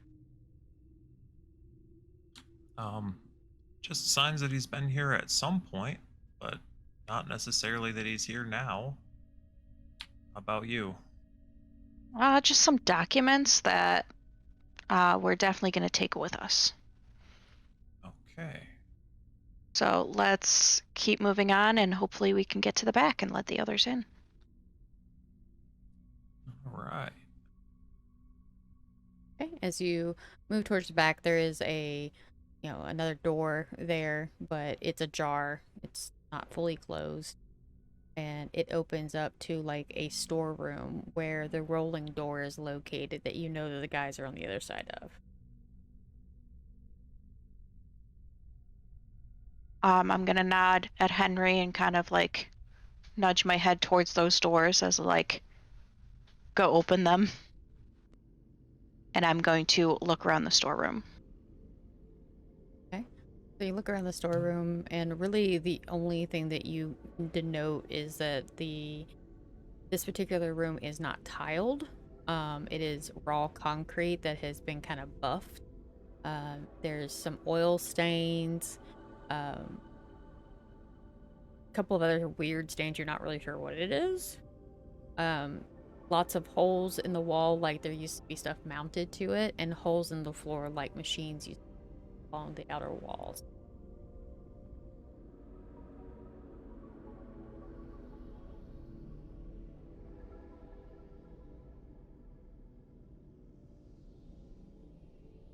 Okay.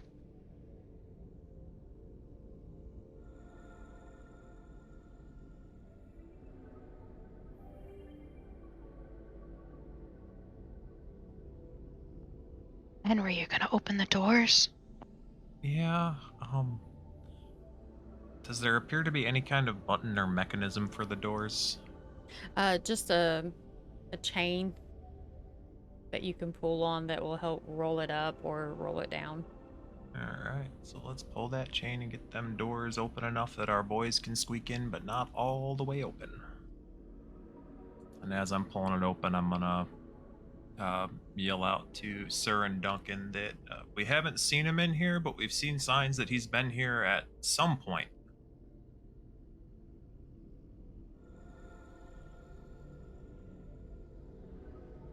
And I'm guessing nobody's tried to run past me at any point. Correct. We should fully clear the place before we make that assumption. Come on in, big boy.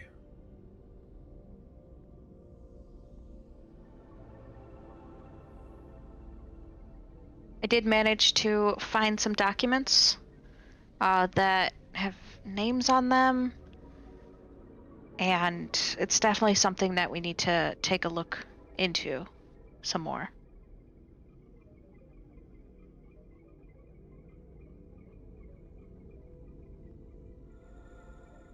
We cleared the place, we can take them back and study them then. Sounds good. The only space that you guys did not investigate, there is a door that is inside the store area that you guys are currently standing in, with a male-female like restroom sign, and that is it. So no hidden doors, no trapdoors, nothing like that. If you know anything about architecture at all and how like walls are positioned, you know there's zero dead space in this building.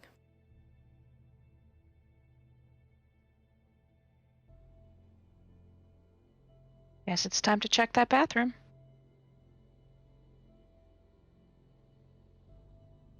Go over and open the door to the bathroom.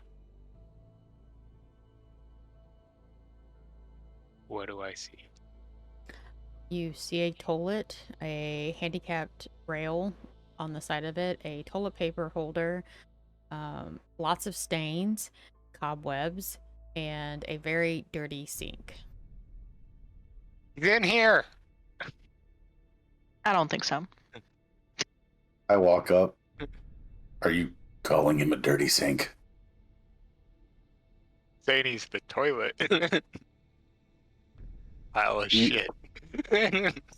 You see Sir give a smile, but this is probably the closest you've seen a genuine smile.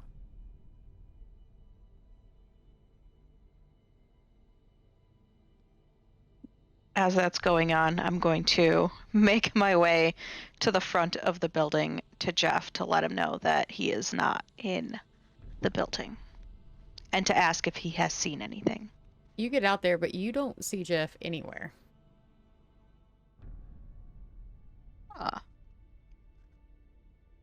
Interesting. I look behind me to see if that anyone is behind me, like any of them followed me. I would have followed to double check the rooms for any indication of where he may have went. Well, she's looking behind her. I'm just gonna go, boo. Ah, Jesus. Don't do that, Jeff. I'm sorry. No, there's nobody come this way. All right. Well, we found some papers. Some talks that he is a dirty toilet or a sink or something. I don't really know. But yeah, he's not here. But we definitely should check out these documents and then come up with a plan of what to do next. All right. Well, do you want me to take a look? Yeah, you definitely can. And I'm assuming we're going to want to update the prince as well. Yes, at some point. Probably get an idea. Yeah, I'll grab the papers and start scanning through, seeing... Because I think you mentioned earlier that there were names that we should recognize. Yeah, there's quite a few people that you visited today that are on that list, and quite a few more that you don't know who they are. Interesting. Is there anything particularly, like, denoting the names? Like, have they been ticked off or crossed out? There's a few that are crossed out, but those are names that you don't recognize right off the cuff. Granted, it's fairly dark, so getting it in the light of a room or a space where you can see fairly well might behoove you. That's fair.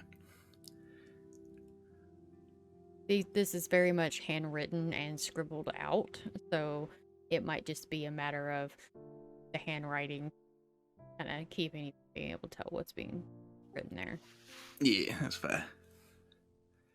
Alright, well, I'll wait for the others to finish searching, and then we should probably get back into the truck.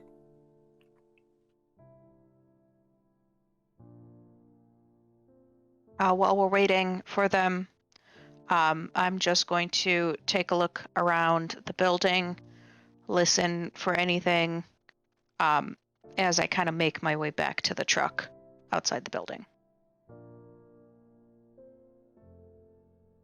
You don't actually hear anything other than just like typical like cars passing by periodically. Potentially some animals moving around in the woods behind the building, but no sign of anyone approaching or otherwise leaving the area.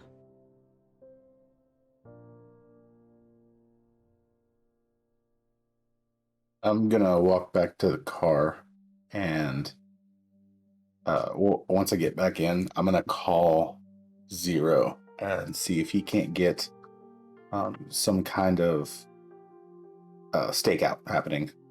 Is that way, if he comes back, he can get on the horn immediately and call me and let us know. While you have him on the phone, he gets your coordinates and jots them down. Makes a couple of recommendations to stake out and get approval personnel for it, and starts arranging.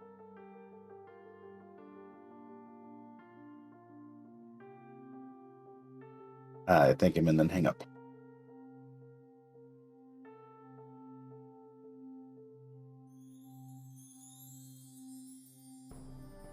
If there's nothing else to find in the building, I'd head back to the truck, prepping to leave. Hopping in the truck. Yeah, I think once in the truck, I'd probably pull out my phone, pull out the turn on the flashlight and see if I can discern any of the scribblings. Okay. So, one of the names that stands out is Diego.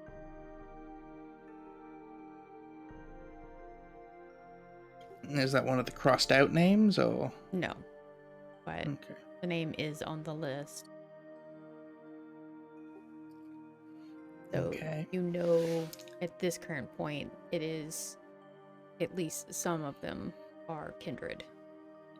Yeah. Well, my guess is that this is a list of either friends that he thinks might be able to help him, or he's been keeping an eye on us, and he's noting who we've been to see.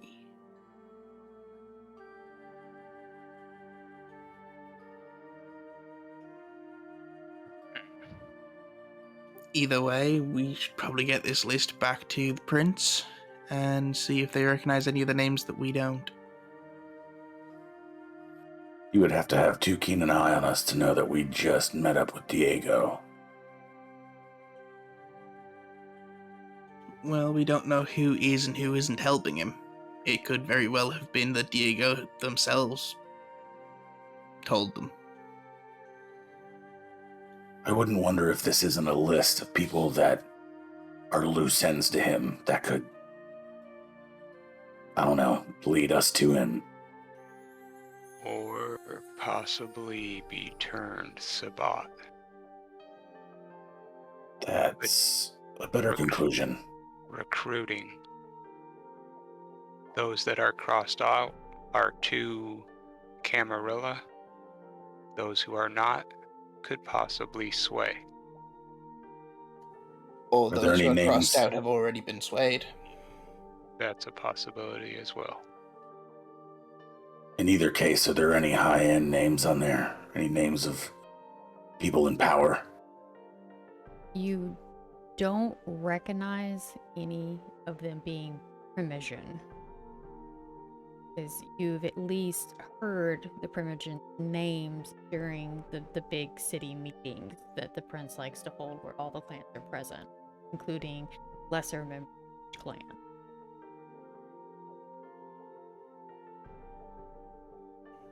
Doesn't look like there's anybody in high power, but I don't recognize some of the names on here. It's entirely possible that we're looking at like third in commands, fourth in commands, that sort of thing. People Sounds like a somewhat, headhunting list. yeah, this could very well be people somewhat like midway up the totem pole, which honestly would make sense if you're looking to convert. They're high enough up to have a measure of power, but not so high that they Can go Us. unnoticed. Yeah. But they're also high enough up that they might be somewhat dissatisfied with not being higher. Mm-hmm. Well, there's no use debating this here. We need to get the prince involved. So, let's go. Very true. If everybody's in the truck, we're heading back to the prince. I think everybody's in. The only one I don't think that's mentioned anything is Yep. Henry. Yep. Away we go. All right. So this is where we are going to wrap up for the evening, guys.